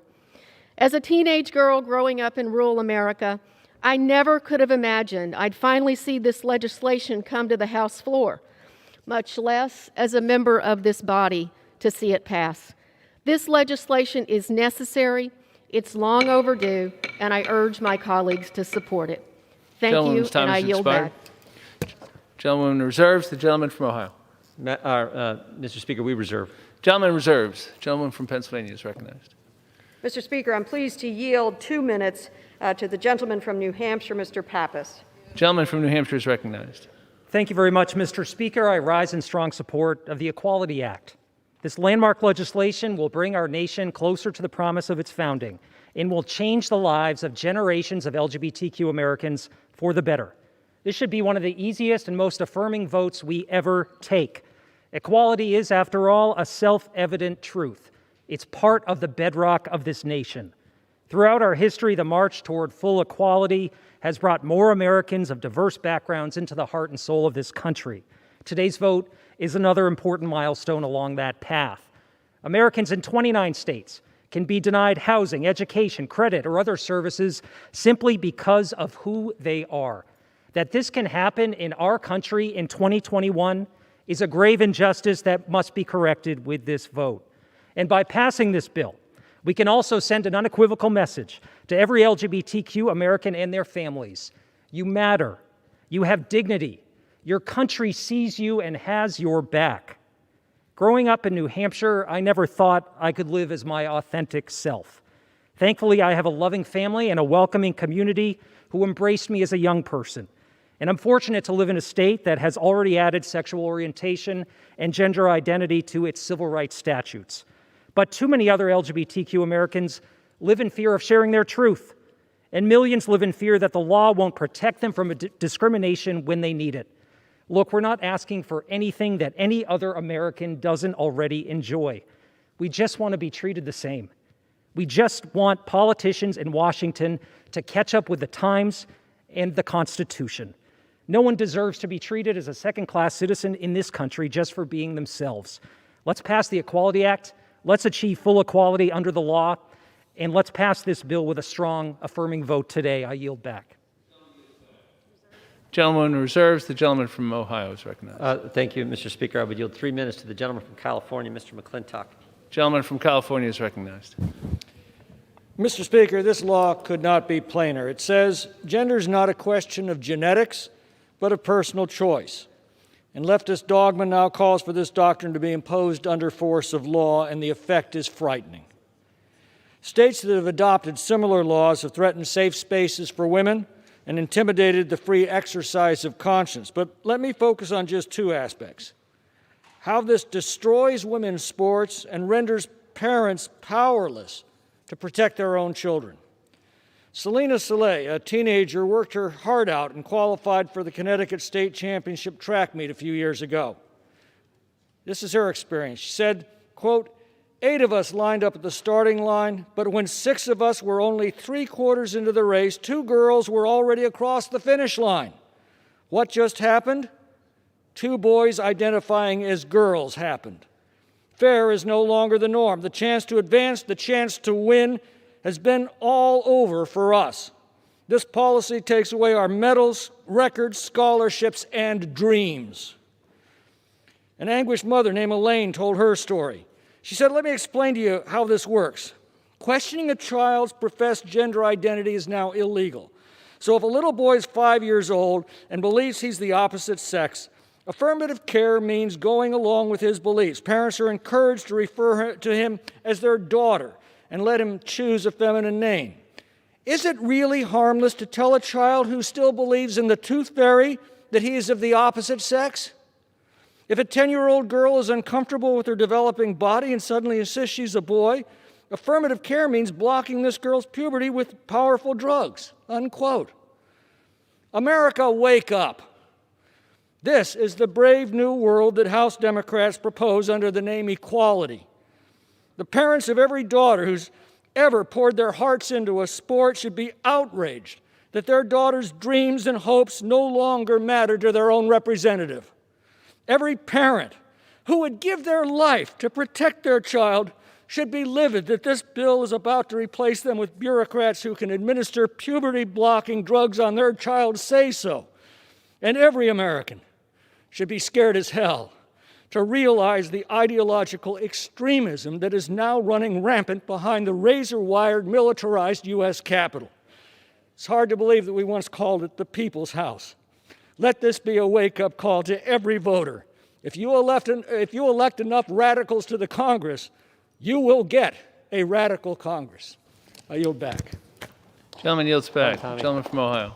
Reserve. Gentleman reserves. Gentleman from Pennsylvania. Mr. Speaker, I am pleased to yield 2 minutes to the gentleman from Wisconsin, Mr. Pocan. Gentleman from Wisconsin is recognized. Thank you, Mr. Speaker. You know, I had a different speech I was going to give today about the Equality Act. As an openly gay member of Congress, married to my husband Phil for 14 years, I was going to talk about the need for equal treatment under the law for everyone, regardless of who they love. Human kindness, respect for others, pretty basic stuff. But the new QAnon vibe on this body has gone too far. For many in this chamber, this isn't a debate about whether or not you should be legally discriminated against for who you love.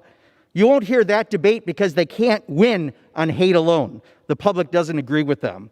So instead, some are debating that this bill discriminates based on religion, which it doesn't, because it treats everyone the same under the law. And some are debating an even sillier notion that somehow a man will pretend to be a woman to win in women's sports, a crazy, made-up fantasy notion. This new QAnon spirit across the aisle is also occurring in a nasty and hateful way. A lead GOP opponent of this bill actually posted an anti-trans poster on the wall outside her office directly and intentionally across from a Democratic member of Congress with a trans daughter. Wow, that's classy. Really, is that where we are here today? Who can out-crazy, out-tastelessly act to prove to the base that they'll say or do anything to score points and show how inconsiderate they can be to a colleague, to just get social media clickbait? Here are the facts. 1 in 4 transgender people have lost a job due to discrimination, and dozens of transgender and gender nonconforming people were violently killed last year. And LGBT youth are almost 5 times as likely to have attempted suicide compared to heterosexual youth due to discrimination. It is past time we put an end to this. A vote against the Equality Act is a vote for discrimination, plain and simple. This isn't Iran or Somalia or Russia. This is America. Show human dignity for others by offering equal treatment under the law. That's the Gentleman's Equality time Act. has expired. I yield back. Gentleman reserves. Gentleman from Ohio. Mr. Speaker, we reserve. Gentleman reserves. Gentleman from Pennsylvania. Mr. Speaker, I am pleased to yield 1 minute to the gentlewoman from California, Speaker Pelosi. The gentlewoman from California is recognized. Thank you, Mr. Speaker. I thank the gentlelady for yielding and for her leadership on this important issue. Mr. Speaker, I rise to join our entire caucus in saluting Congressman David Cicilline, our longtime champion of the Equality Act, who has been courageous, relentless, and persistent in his leadership in this legislation. We're proud to bring this important legislation to the House floor under the leadership of the most diverse House Democratic majority, nearly 70% women, people of color, and LGBTQ, with 224 co-sponsors on this legislation. Mr. Speaker, many of us were gathered together nearly 5 years ago to first introduce the Equality Act. That day, in the LBJ room on the Senate side, named after the president who fought for and signed the Civil Rights Act, we stood with an icon of the civil rights struggle, our colleague John Lewis, the conscience of the Congress. The Civil Rights Act is a sacred pillar of freedom in our country. It is not amended lightly. So how proud were we to be with our beloved John Lewis and the Congressional Black Caucus, many of whom are here now, Maxine Waters and others. Mr. Green, thank you. Who, as they gave their imprimatur to the opening of the Civil Rights Act to end discrimination against LGBTQ Americans. And we remember John Lewis's life. We remember his words spoken at the Pride Parade in Atlanta. Shortly before being diagnosed with cancer, he said, "We are one people and one family. We all live in the same house." As we prepare to pass this landmark legislation, we must salute the countless advocates, activists, outside organizers, and mobilizers who have for decades demanded the full rights of all Americans. Personally, my thoughts are with my friends, the late Phyllis Lyon and Del Martin, who shared their lives together for decades. I've spoken to them with their photo here on the floor, year in and year out. They were members of so many of us in San Francisco who for decades are engaged in civic engagement on many issues, including those issues related to LGBTQ rights. They were an inspiration, teaching us to take pride. And I say that with pride. When people say to me, it's easy for you to support LGBTQ equality because you're from San Francisco where people are so tolerant. Tolerant? To me, that is a condescending word. This is not about tolerance. This is about respect. This is about taking pride. For Phyllis and Del and the older LGBTQ couples, for them, for LGBTQ workers striving to provide for their families, and for LGBTQ youth struggling to find their place, this is an historic, transformative moment of pride. Here in the House, this pride goes back for many years. When we first got the majority in 2006 and 2007, as we took office, House Democrats had 4 goals relating to equality.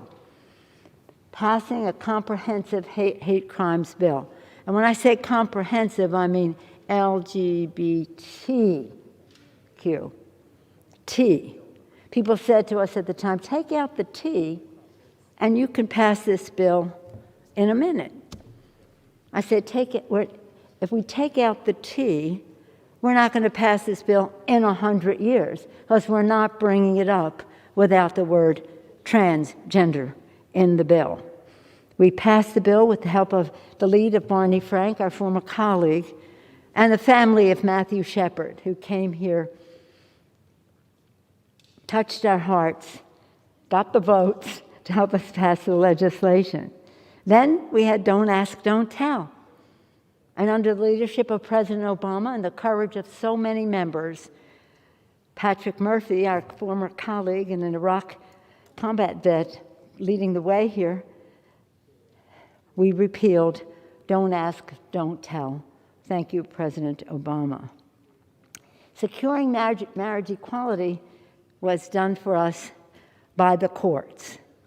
I took great pride in attending the oral arguments that day, when that was argued in the courts, and what a victory it was for liberty and justice in our country when that decision came down. And next on the agenda was something called ENDA, Ending Discrimination in the Workplace. Well, it's really called Employment Non-Discrimination Act, hence the ENDA. But then, with the successes that we had, it was, why are we just talking about the workplace? Why aren't we talking about every place in our society? And hence came forth, ENDA became the Equality Act, finally, fully ending anti-LGBTQ discrimination on employment, education, housing, credit, joy service, and public accommodations. It removes all doubt that sexual orientation and gender identity warrant civil rights protection in every arena of American life. Codifying the recent decision made by the U.S. Supreme Court in the Bostock case. It takes a momentous step towards full equality that brings our nation closer to the founding promise of liberty and justice for all, enshrined in the preamble of our Constitution by our founders in their great wisdom, also in our pledge to the flag. And it is sadly necessary. I wish that it weren't. Sometimes I just wonder why it is. But it is sadly necessary because many members of the national LGBTQ community live in states where, though they have the right to marry, they have no state-level non-discrimination protections in other areas of life. In more than 20 states, Mr. Speaker, LGBTQ Americans do not have specific protections against being denied housing because of their sexual orientation or gender identity. And over 30 states lack protections regarding access to education. And nearly 40 states lack protections regarding jury service. Passing the Equality Act in the last Congress was historic, a day of hope and happiness for millions. Now, with the Democratic Senate majority and President Biden in the White House and Vice President Harris there as well, we will pass it once more, and we will never stop fighting until it becomes law. We will never stop fighting until the Equality Act becomes law. Let me conclude by returning to John Lewis and recalling his words spoken on this House floor on the passage of the Equality Act the first time. John Lewis said, "We have a decision to end discrimination and set all of our people free." And set all of our people free. Today, with this legislation, we have an opportunity to set all of our people free and to advance a future of justice, equality, and dignity for all.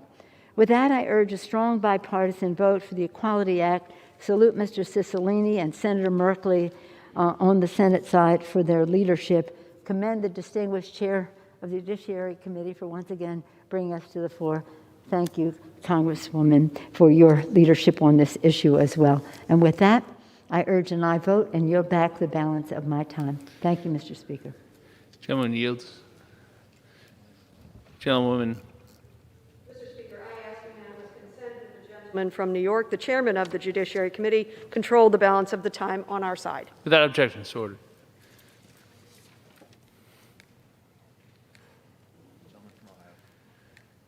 Gentleman reserves. Gentleman from Ohio. Mr. Speaker, could I inquire the amount of time remaining on each side? Gentleman from Ohio has 16½ minutes. The gentleman from New York has 19 minutes and 3/4. Thank you, Mr. Speaker. We would reserve.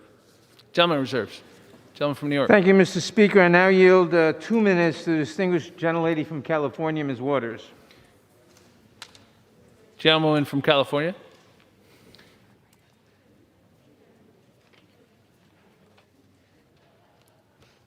Is recognized. Mr. Speaker, I rise in strong support of H.R. 5, the Equality Act, a critical piece of civil rights legislation. Half a century ago, the Fair Housing Act and the Equal Credit Opportunity Act became law, but we know that housing and lending discrimination remains a widespread problem. Former President Trump and his administration were shameful and cruel adversaries to justice and civil rights and worked to gut protections against housing and lending discrimination. According to the National Fair Housing Alliance, sex discrimination made up the 4th greatest basis for complaints in 2019, as housing discrimination continues to harm an estimated 6 to 8 million people in the U.S. LGBTQ plus youth in particular remain a greater risk of homelessness compared to non-LGBTQ plus youth, and same-sex couples are more likely to be denied a mortgage loan compared to heterosex couples.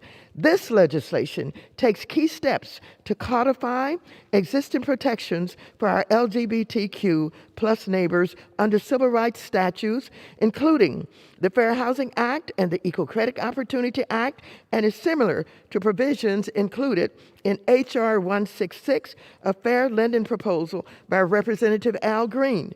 My committee has convened several hearings on this topic, including one this week about ongoing lending discrimination. I thank Representative Cicilline for authoring this bill and Chair Nadler for his leadership.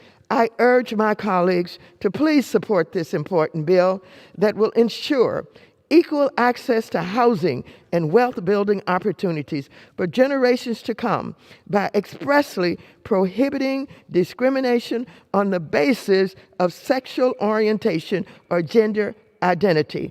And I yield back the balance of my time. Gentleman yields back. Gentleman reserves. Gentleman from Ohio. Mr. Speaker, I ask unanimous consent to enter into the record a statement from the Log Cabin Republicans opposing the legislation on the floor today. Without objection. And Mr. Speaker, I would now yield 3 minutes to the gentleman from North Carolina, Mr. Bishop. Gentleman from North Carolina is recognized. Thank you, Mr. Speaker. I thank the gentleman for yielding. I noted that at the outset, the bill sponsor, the gentleman from Rhode Island, said that every community deserves to be treated with dignity and respect. Every community deserves to be treated with dignity and respect. And the problem with this misnamed bill is that it does not treat every community with dignity and respect. You have heard from previous speakers that this bill takes pains to say your earnestly held religious beliefs are no defense. What else does it do? Well, the basic way the legislation operates is to insert or substitute for the word sex as a protected classification the phrase sex, parentheses, including sexual orientation and gender identity. If it did nothing more, it would be an echo of the Bostock decision last June. But it does do more. It defines the term including. So, sex, including sexual orientation and gender identity, if you go to the definition section, including is defined to mean including but not limited to. Including but not limited to. Why is that? What else does the bill intend to do that the bill declines to state? But most significantly, Mr. Speaker, is that the bill removes the play in the joints. Let me explain what I mean. Concerning the public accommodations Title II of the 1964 Civil Rights Act, which, by the way, didn't cover sex, but it defined what a public accommodation was for the purpose of ceasing the discrimination against Black Americans in public accommodations. And what it said was, and they had a lot of synonyms, but it was hotels, restaurants, theaters. Those were public accommodations. That language is gone in this bill, Mr. Speaker. And instead, what it says is, a public accommodation is any establishment that provides a good service or program, including, there's that word including, and there's a big long list. So any establishment provides any good, any service, or any program in our society is covered, but we're still not done because there's a rule of construction. A reference in this Title to an establishment shall be construed to include an individual whose operations affect commerce and who is a provider of good service or program. Any individual. The cake baker, the photographer. This bill flips the Civil Rights Act of 1964 on its head. Time has 30 expired. seconds. Yield the gentleman additional 30 seconds. Gentleman is recognized. The Civil Rights Act of 1964 was designed to say no longer will Black Americans be cut out of economic life in this country. And it was necessary, and it was a moral evil. This bill flips that on its head, and it says to every individual, a condition of your participating in the economic life of the country is that you buy into this, lock, stock, and barrel. And if you do not, you will be cut out of the economic life of this country. There is no dignity and respect in that. Gentleman reserves. Well done, Gentleman James. from New York. Mr. Speaker, I now yield 2 minutes to the distinguished gentleman from California, Mr. Tucano. Gentleman from California is recognized. I thank Chairman Nadler for yielding. We the people is a bold opening statement enshrined in our Constitution.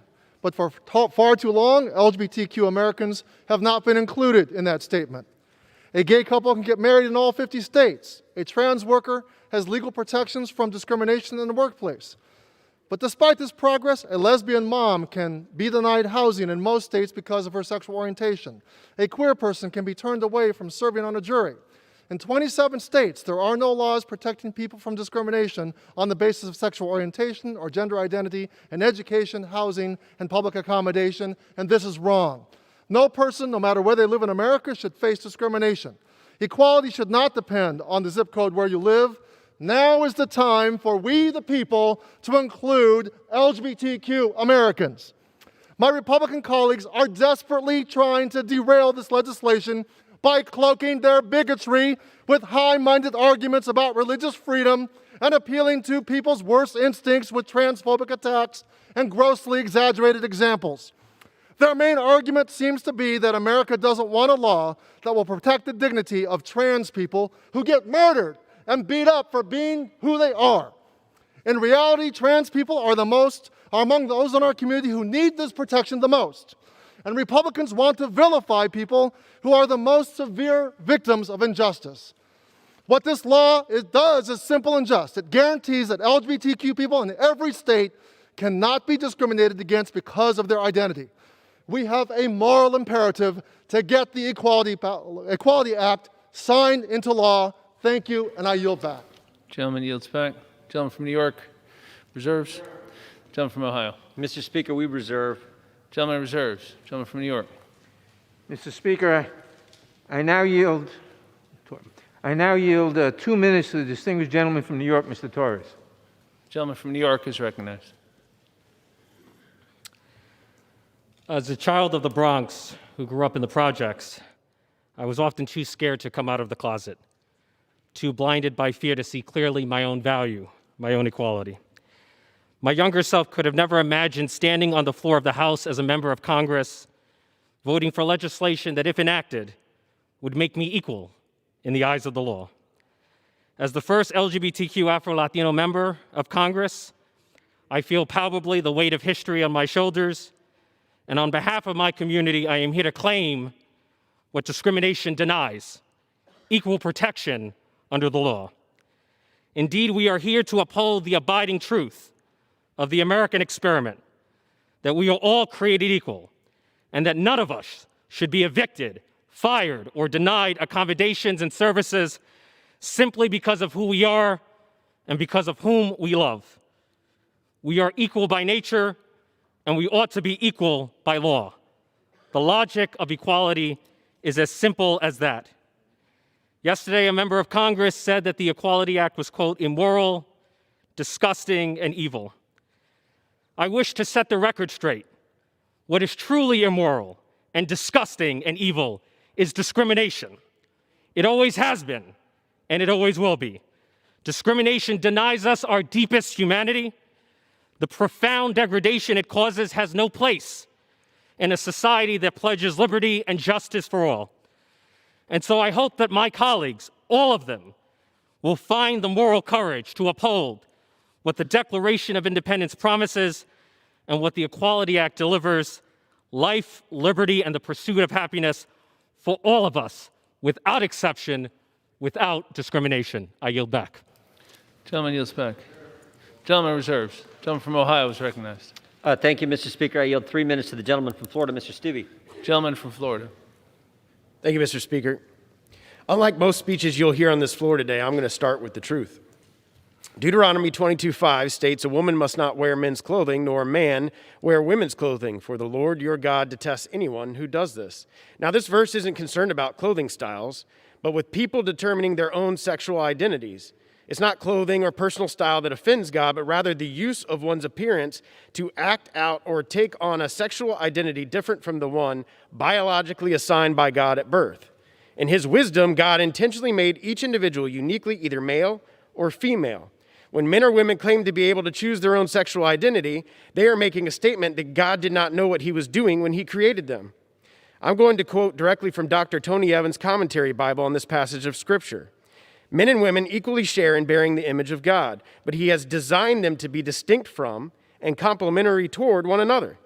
The gender confusion that exists in our culture today is a clear rejection of God's good design.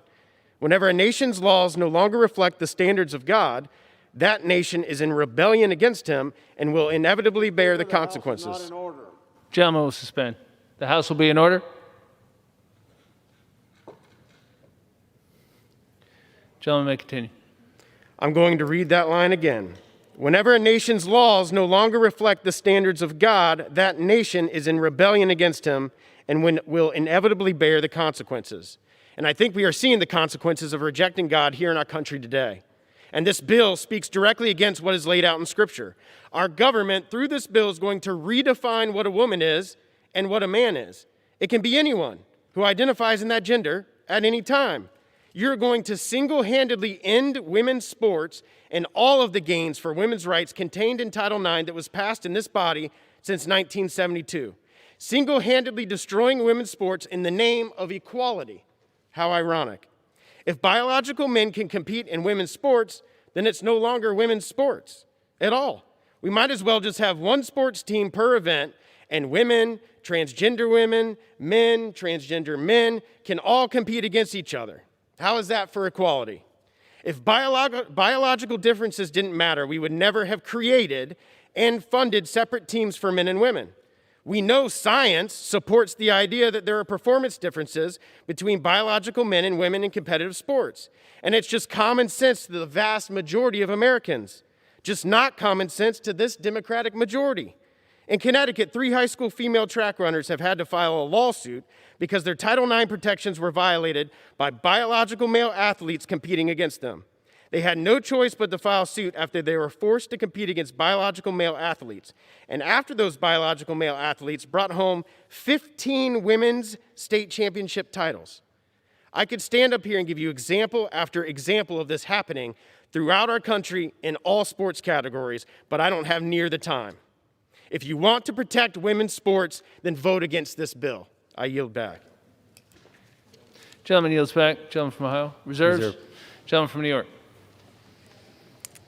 Mr. Stube, what any religious tradition ascribes as God's will is no concern of this Congress.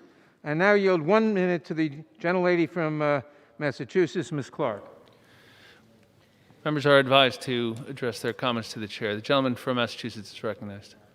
Thank you. A few years ago at a town hall in my district, a young student asked me, "What is Congress going to do to protect trans people like me?"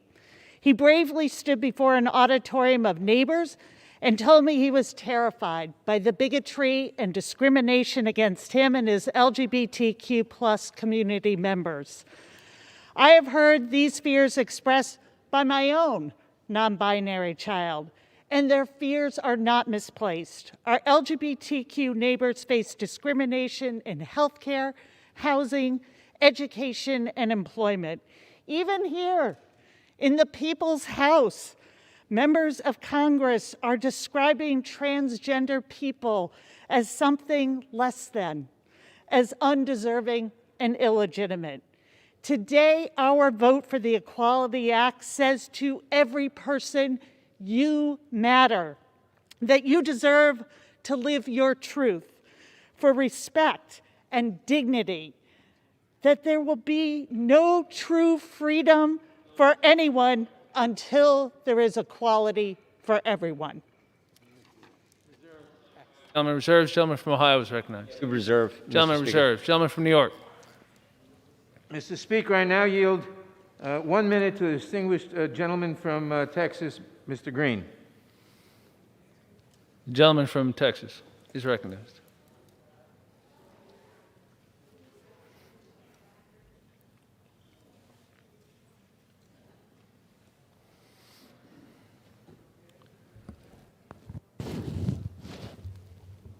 And still I rise, Mr. Speaker. You used God to enslave my foreparents. You used God to segregate me in school. You used God to put me in the back of the bus.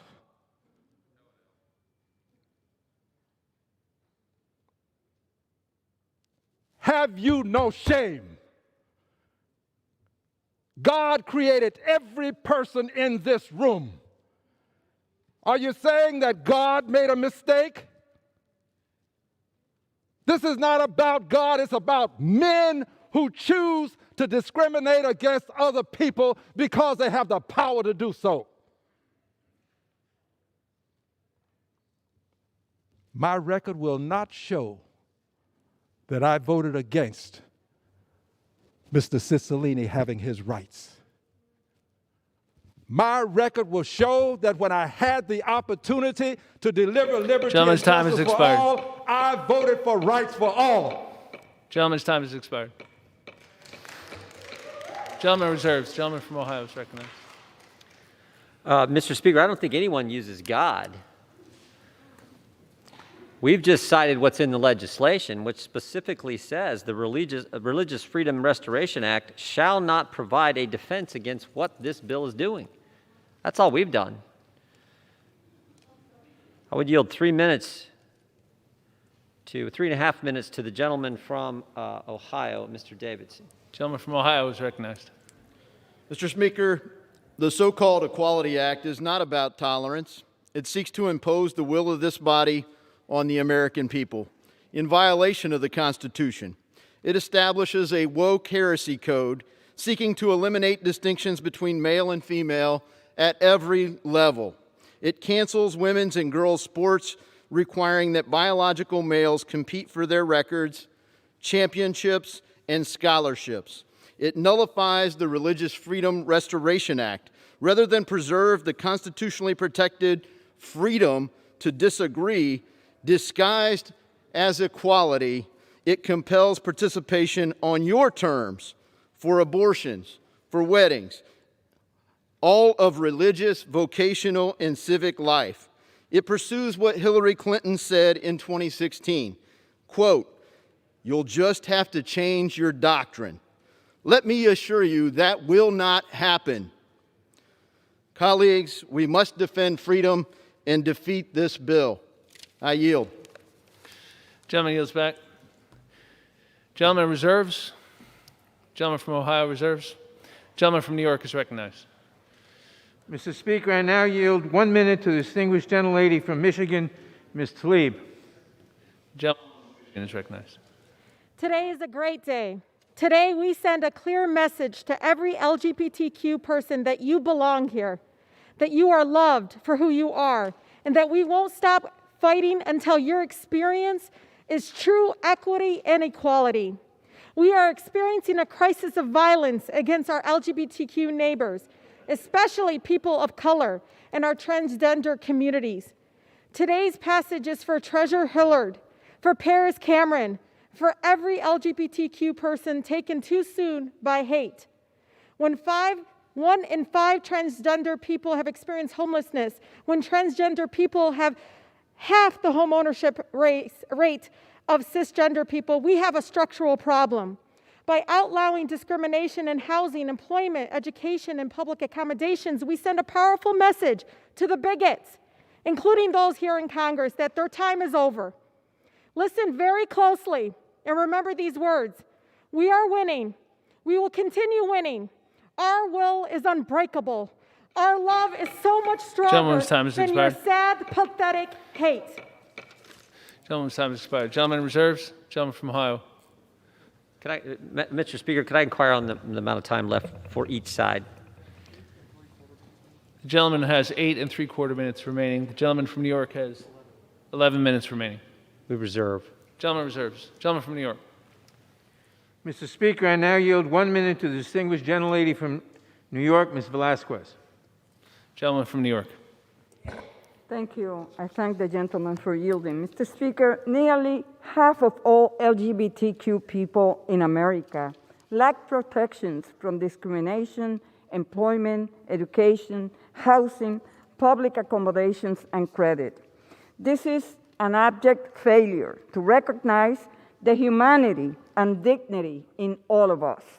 And as I have spoken on before, as chairwoman of the House Small Business Committee, discrimination is bad for business. That is why we need the Equality Act. And we also need to recognize the mental health impacts of failing to treat all people equally under the law. Discrimination is linked to increased levels of stress, anxiety, and depression. Until all are equal in the eyes of the law, we are allowing bigotry to silence and shame. So today, I am voting yes for all those who have been made less by their government failure to protect them. And I'm voting yes for the nearly 2 million LGTBQ youth who are counting on us. I see you, and I welcome you in my house. Gentleman's time has expired. Gentleman reserves. Gentleman from Ohio is recognized. Thank you, Mr. Speaker. We reserve. Gentleman reserves. Gentleman from New York is recognized.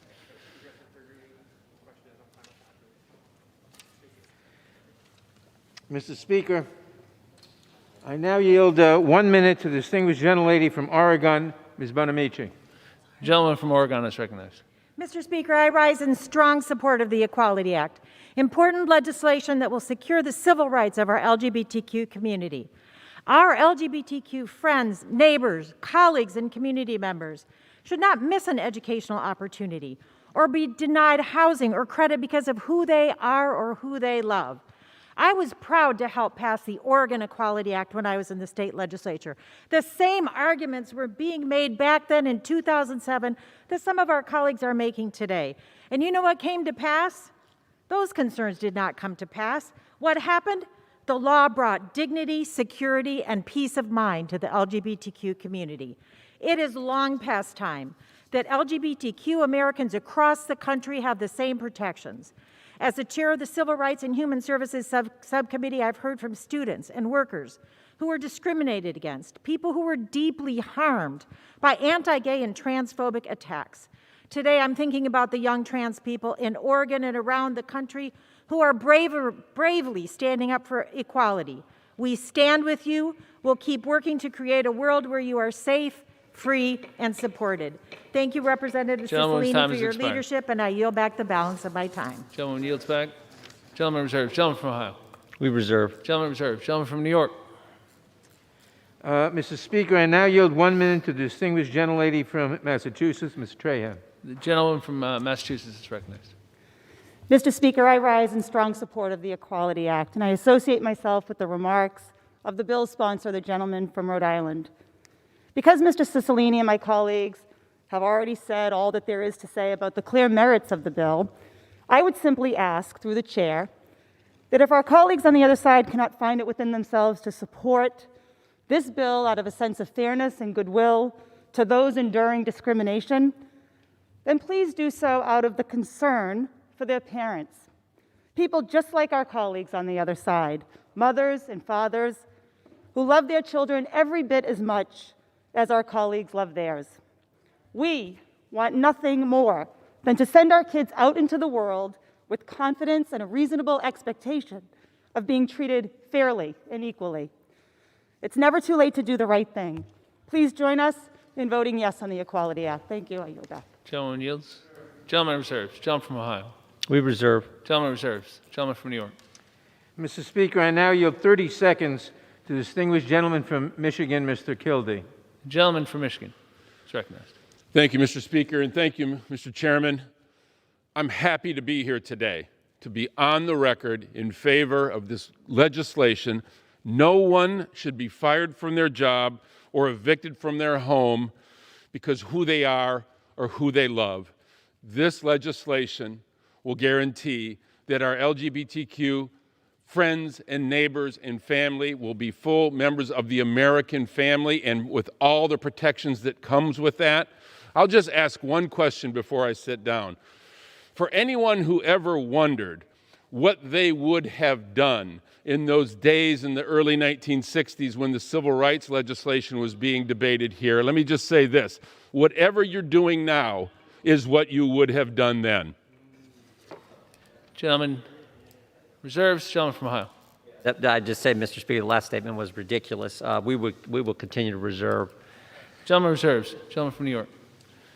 Mr. Speaker, I now yield 1 minute to the distinguished gentlelady from Florida, Ms. Wasserman Schultz. Gentleman from Florida is recognized. Thank you, Mr. Speaker. As a founding vice chair of the LGBT Equality Caucus, I'm proud to once again cast my vote for the Equality Act, and it is my sincere hope that this is finally the year that it will be signed into law. In dozens of states, including my own, LGBTQ Americans are still denied housing, discriminated against in education, or denied service at businesses. The Trump administration ruthlessly attacked the LGBTQ community's rights, from the transgender military ban to allowing doctors to deny medical care to the LGBTQ individuals. States have continued to put forward so-called bathroom bills, and legislators in my own state have introduced bills to deny medical care to trans children and prevent trans youth from playing sports. Even worse, 44 trans Americans were murdered in 2020, the deadliest year on record. We can't tolerate any more discrimination. It costs lives. The Equality Act is vital so that Americans everywhere can love who they love and be their authentic selves without fear of persecution, eviction, or discrimination. Thank you. I yield back the balance of my time. Gentleman's time has expired. Gentleman from New York reserves. Gentleman from Ohio. Thank you, Mr. Speaker. I would yield to the gentlelady from New Mexico, Ms. Harrell, 3 minutes. Gentleman from New Mexico is recognized. Thank you, Mr. Speaker. I first want to agree with the bill's sponsor from Rhode Island that discrimination is wrong. And he went on to say the bill, H.R. 5, does no more, does no less than to give LGBTQ the respect and equality they deserve. But I disagree that because the bill moves us far beyond non-discrimination and towards a place of one side over another. It eliminates mutual respect. Mr. Speaker, we can't be so anxious to protect one class of people that we harm another. For instance, the bill forces churches in the public square to do things that counter their deeply held beliefs. It moves our nation away from our Judeo-Christian values. It places women in sports, in domestic shelters, in the healthcare profession at risk. It allows government to take an even more drastic step of making decisions that should be reserved for our families. The Equality Act is anything but. Let's not be fooled by the title.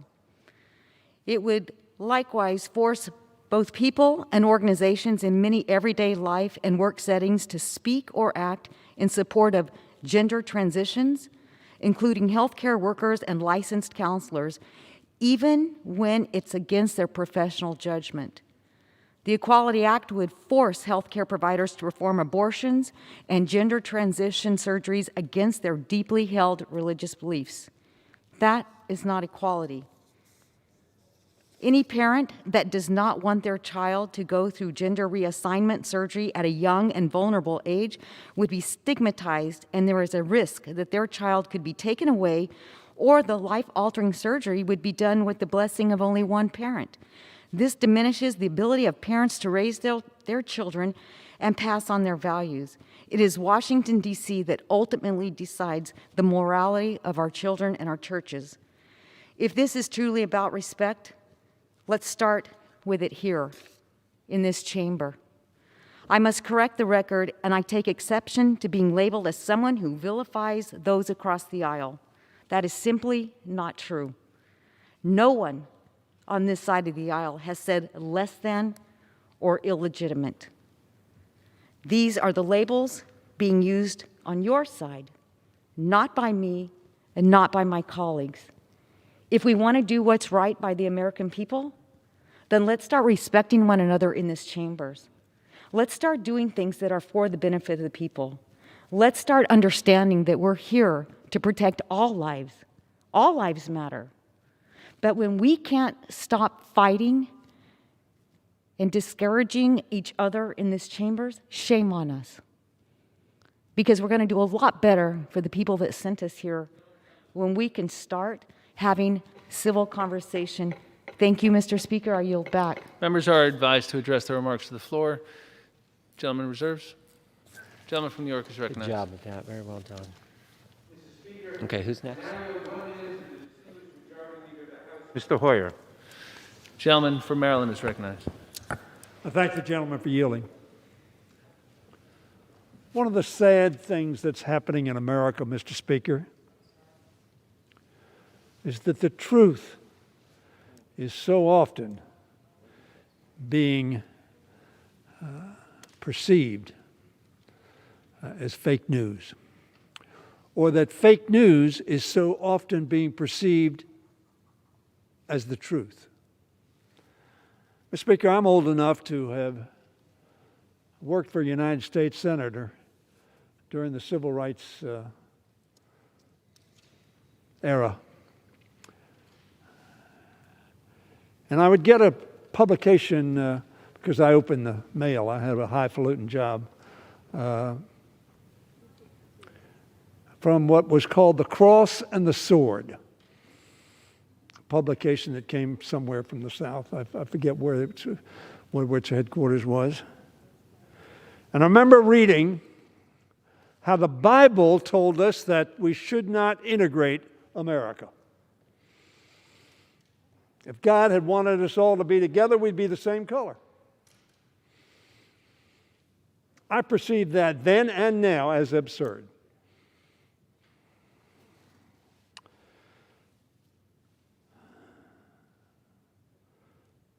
So I proudly rise in support of H.R. 5, the Equality Act, and congratulate Mr. Cicilline and all those who have worked on getting this bill to this point on this floor. We passed it before, of course, and sent it to the United States Senate. They ignored it, to their discredit. The House passed this bill last Congress with bipartisan support. I hope we have bipartisan support this year. Because I remember, Mr. Speaker, back in the days of the early 60s and mid-60s, there were giants in the Republican Party who stood with Democrats on behalf of civil rights. I hope we can repeat that today, because there's no room in America. It says here in 2021, where there should have been no room in America from 1776 on, when we said we hold these truths to be self-evident. for legal discrimination. There are moments in our history that are celebrated for generations as those in which Americans came together to perfect our union, to protect and uphold the universal rights enshrined in our founding documents. That's what we as a nation did with the 13th, 14th, and 15th Amendments. It's what we did with the 19th Amendment, where we said, oh, yes, I know you're a woman, but you're going to be equal. You're going to be allowed to vote. What a radical idea that was, and how long it took. We did it as well with the Voting Rights Act and the Civil Rights Act in the 1960s. We did it together with the bill that I was proud to sponsor on this floor, the Americans with Disabilities Act. We said it's not your disability that counts, it's your ability. Drop the dis. We can do it again today with Mr. Cicilline's Equality Act, affirming that equality is for everyone, all the time, everywhere. This legislation, Mr. Speaker, would ban discrimination against LGTBQ Americans in every area where it still exists and in every state that still permits it. One nation, under God, indivisible. Not discrimination in the Northwest or discrimination in the Northeast or discrimination in the South or the Southwest. One nation, no discrimination. Fairness and equality for all. That includes housing, public education, personal finance and credit, employment, health care, jury service, public accommodations. The practical effect of such legalized discrimination is the denial of opportunities and economic security to certain Americans because of their gender identity or sexual orientation. The practical effect of this bill, Mr. Speaker, will be to open the doors of opportunity and economic security to those for whom they were shut for far, far too long. I want to thank Representative Cicilline.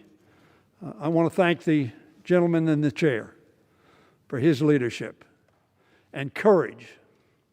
Both of them have displayed such worth as human beings, as colleagues, not by some arbitrary definition that we give to them based upon their sexual orientation, or whether any of us, because of our gender, male or female, or our color, black or white, or yellow or red. One nation, under God, indivisible. This legislation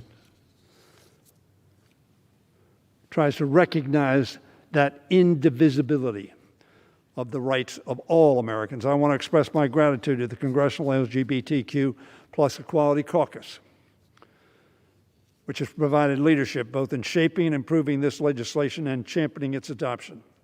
The House will pass this legislation today, and then I hope it will not be lost in the politics of the Senate.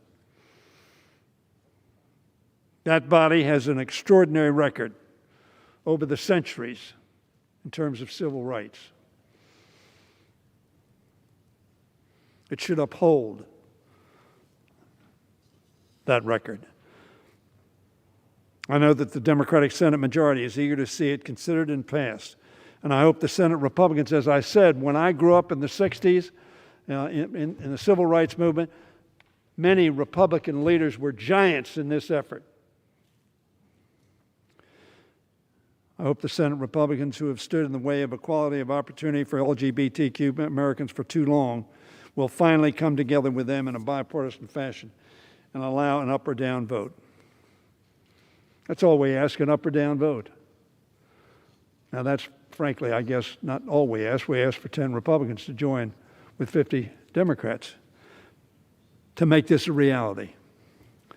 Most Americans have come to understand that ending discrimination for LGBTQ people is about the fundamental rights and dignity of their fellow Americans. And it's about who we are as a country, who we claim to be, but for far too long we're not. And we know we are not there yet. But this is a very significant and important step for us to take in a land of opportunity for all, a land of liberty and justice for all. So let us affirm that today in this House, and I hope the Senate in days to come, will join in that affirmation of justice for all. And let us make this day to remember in our history as one where we came together to perfect our union. As John Lewis would say, one more time. I urge a yes vote, Mr. Speaker, and I yield back the balance of my time. Gentleman yields back. Gentleman reserves. Gentleman from Ohio. Thank you, Mr. Speaker. I would yield 1 minute to the gentleman from Virginia, Mr. Good. Gentleman from Virginia is recognized. Thank you, Mr. Speaker. This so-called Equality Act is the culmination of a 50-year effort by the radical left to attack our values, our families, our children, and our religious freedoms. I ran for office as a biblical and constitutional conservative because I believe in our nation's founding Judeo-Christian principles and the importance of faith and family to this unique American form of government. John Adams confirmed that this was the intent of the founders when he stated, "Our Constitution was made only for a moral and religious people, and it is wholly inadequate to the government of any other." I don't think he could have envisioned that we would be here today defending the right to life for the unborn, what our children are taught in school regarding their own gender, the protection for people to practice their faith without fear from government, and the importance of the traditional family. This bill is one of the most dangerous and consequential bills that we will ever consider. It will have a terribly negative impact on every area of our lives, and I urge my colleagues to reject it. Thank you, and I yield my time. Thank you, Madam Speaker. We reserve. Gentleman reserves. Gentleman from New York. Madam Speaker, I now yield 1 minute to the distinguished gentleman from Massachusetts, Mr. Auchincloss. Gentleman from Massachusetts is recognized. I rise in strong support of the Equality Act, landmark legislation that provides LGBTQ people with the full protections of federal civil rights law. Among many other critical protections that the Equality Act extends to LGBTQ people are housing protections for homeless youth who can be harassed, assaulted, or even kicked out of shelters based on their gender identity or sexual orientation.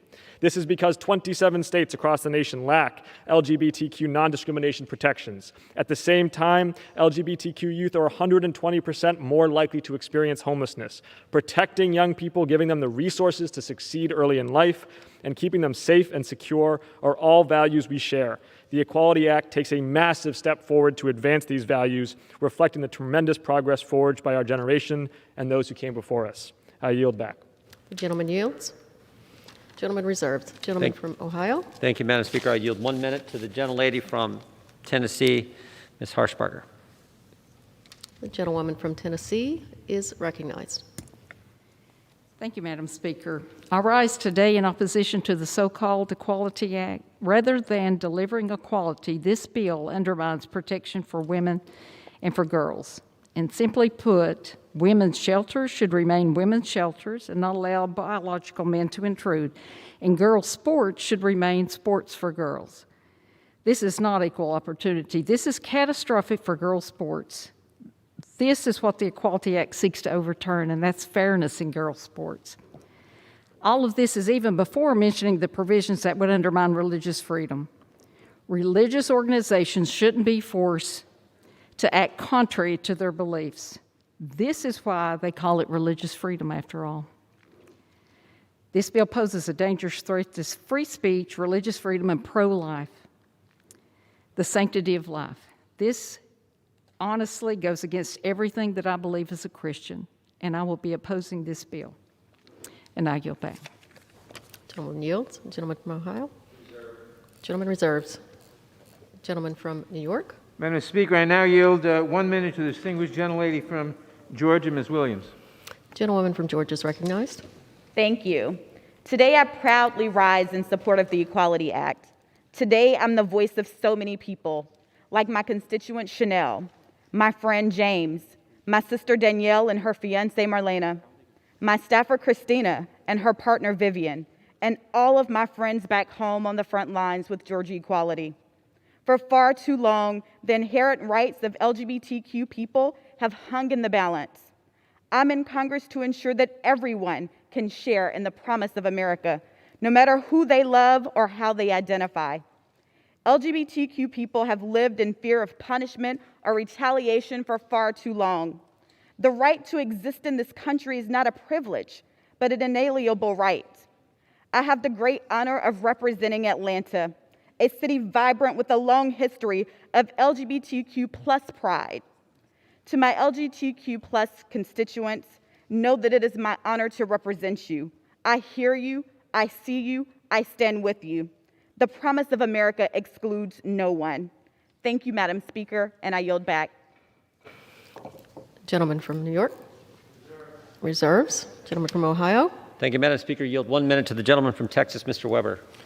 Gentleman from Texas is recognized. I thank the gentleman. Madam Speaker, this bill smacks of President Barack Obama's transgender bathroom policy several years back. I remember that, how ridiculous that was. It was reported in Texas a young girl went into a bathroom in a package store, was followed by a male who said he self-identified as a female that day. More about her in a minute. This is not an Equality Act. This is going to erode religious freedom. This expressly exempts RFRA from being a defense if someone has sincerely religiously held beliefs.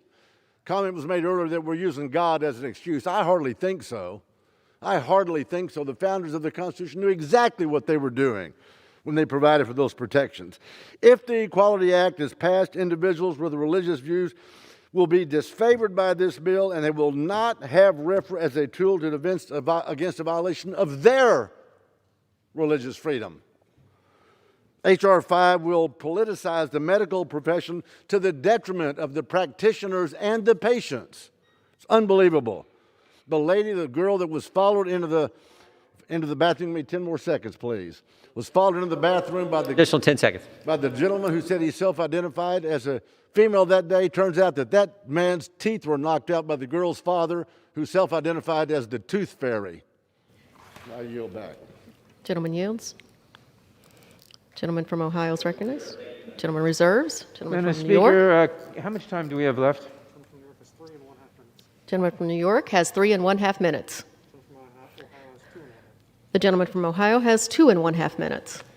Thank you. I now yield 1 minute to the distinguished gentleman from Illinois, Mr. Quigley. The gentleman from Illinois is recognized. Madam Speaker, I get it now. This is all about protecting women. This intolerance is the Republicans' effort to show us how much they want to protect the rights of women.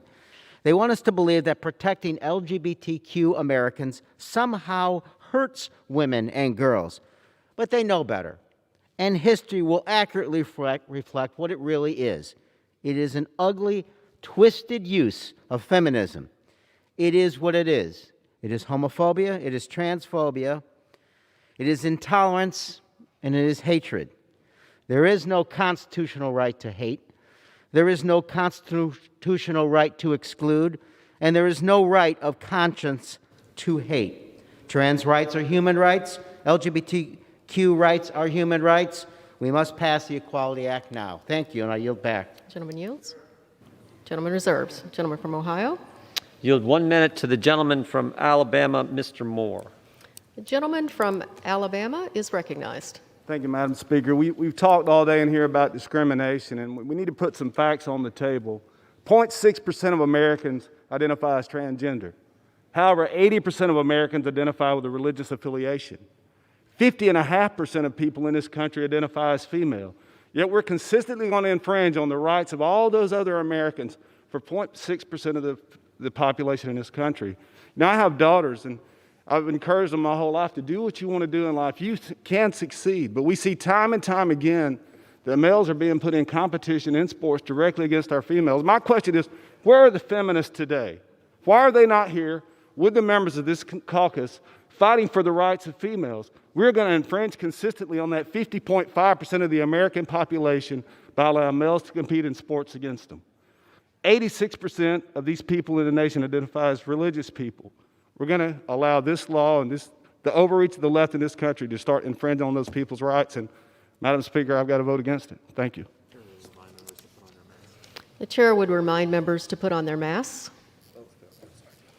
Gentleman from Ohio. I got mine on. Thank you, Madam Chair. We reserve. The gentleman reserves. The gentleman from New York is recognized. Madam Speaker, I now yield 1 minute to the distinguished gentlelady from Illinois, Ms. Schakowsky. Gentlewoman from Illinois is recognized. Thank you, Madam Speaker. Thank you, Mr. Chairman. I rise as the proud grandmother of a trans young man.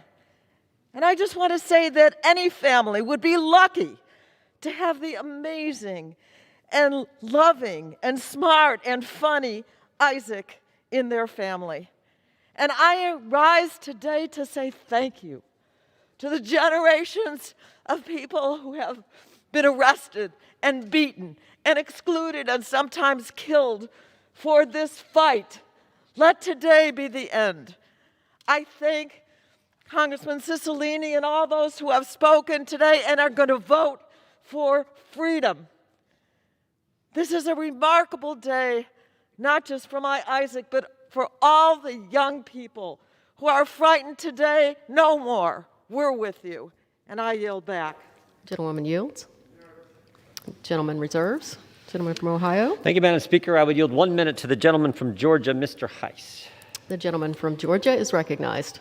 I thank the gentleman. I've heard a lot today about discrimination against LGBTQ community and them being kicked out of housing or whatever. No one wants that, but my question, Madam Speaker, to my friends on the other side was, would they also agree that no one who disagrees with their views should be kicked out of their homes or lose their job? Should adoption agencies not be allowed to continue operating if they don't believe in that? Should houses of worship close because they continue teaching the traditional biblical values and principles of male and female?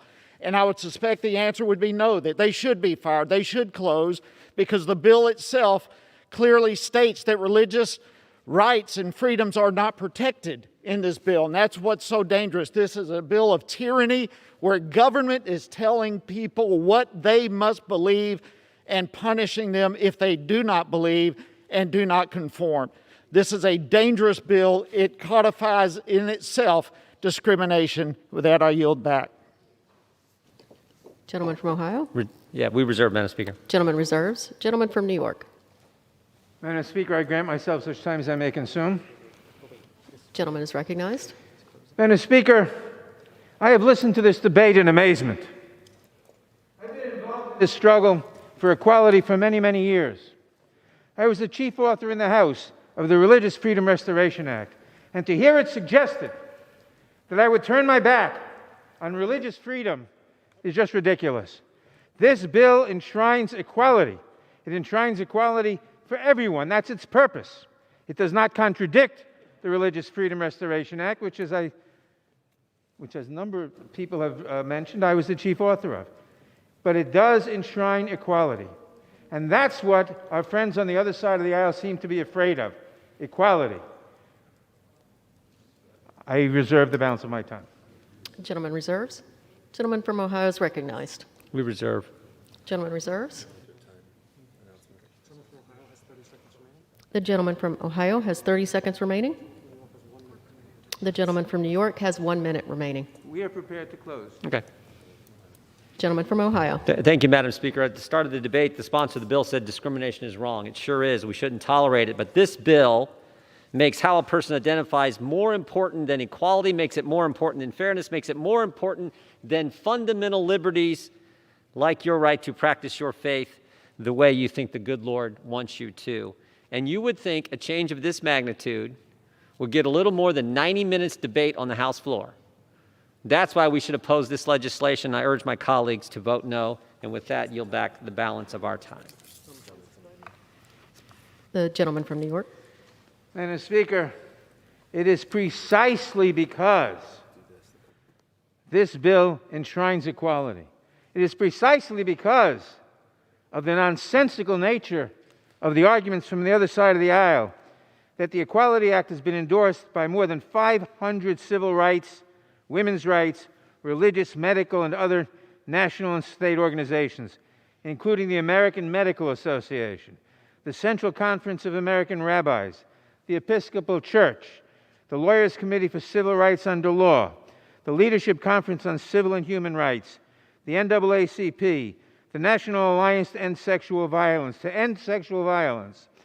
the National Coalition of Anti-Violence Programs, the National Women's Law Center, the Network Lobby for Catholic Social Justice, the Rabbinical Assembly, and the United Methodist Church General Board of Church and Society, all of whom obviously would not endorse this bill if it had anything to do with destroying religious liberty.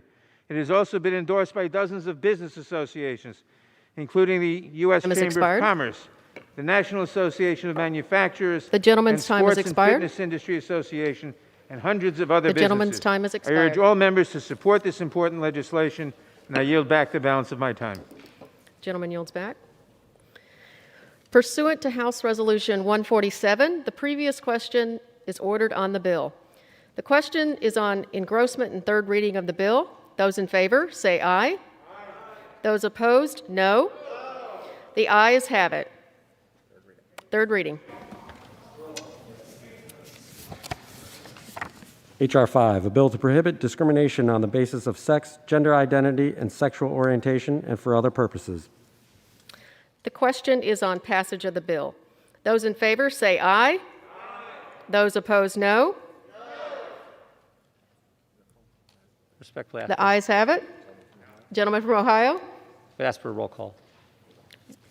Pursuant to Section 3S of House Resolution 8, the yeas and nays are ordered. Members will record their votes by electronic device.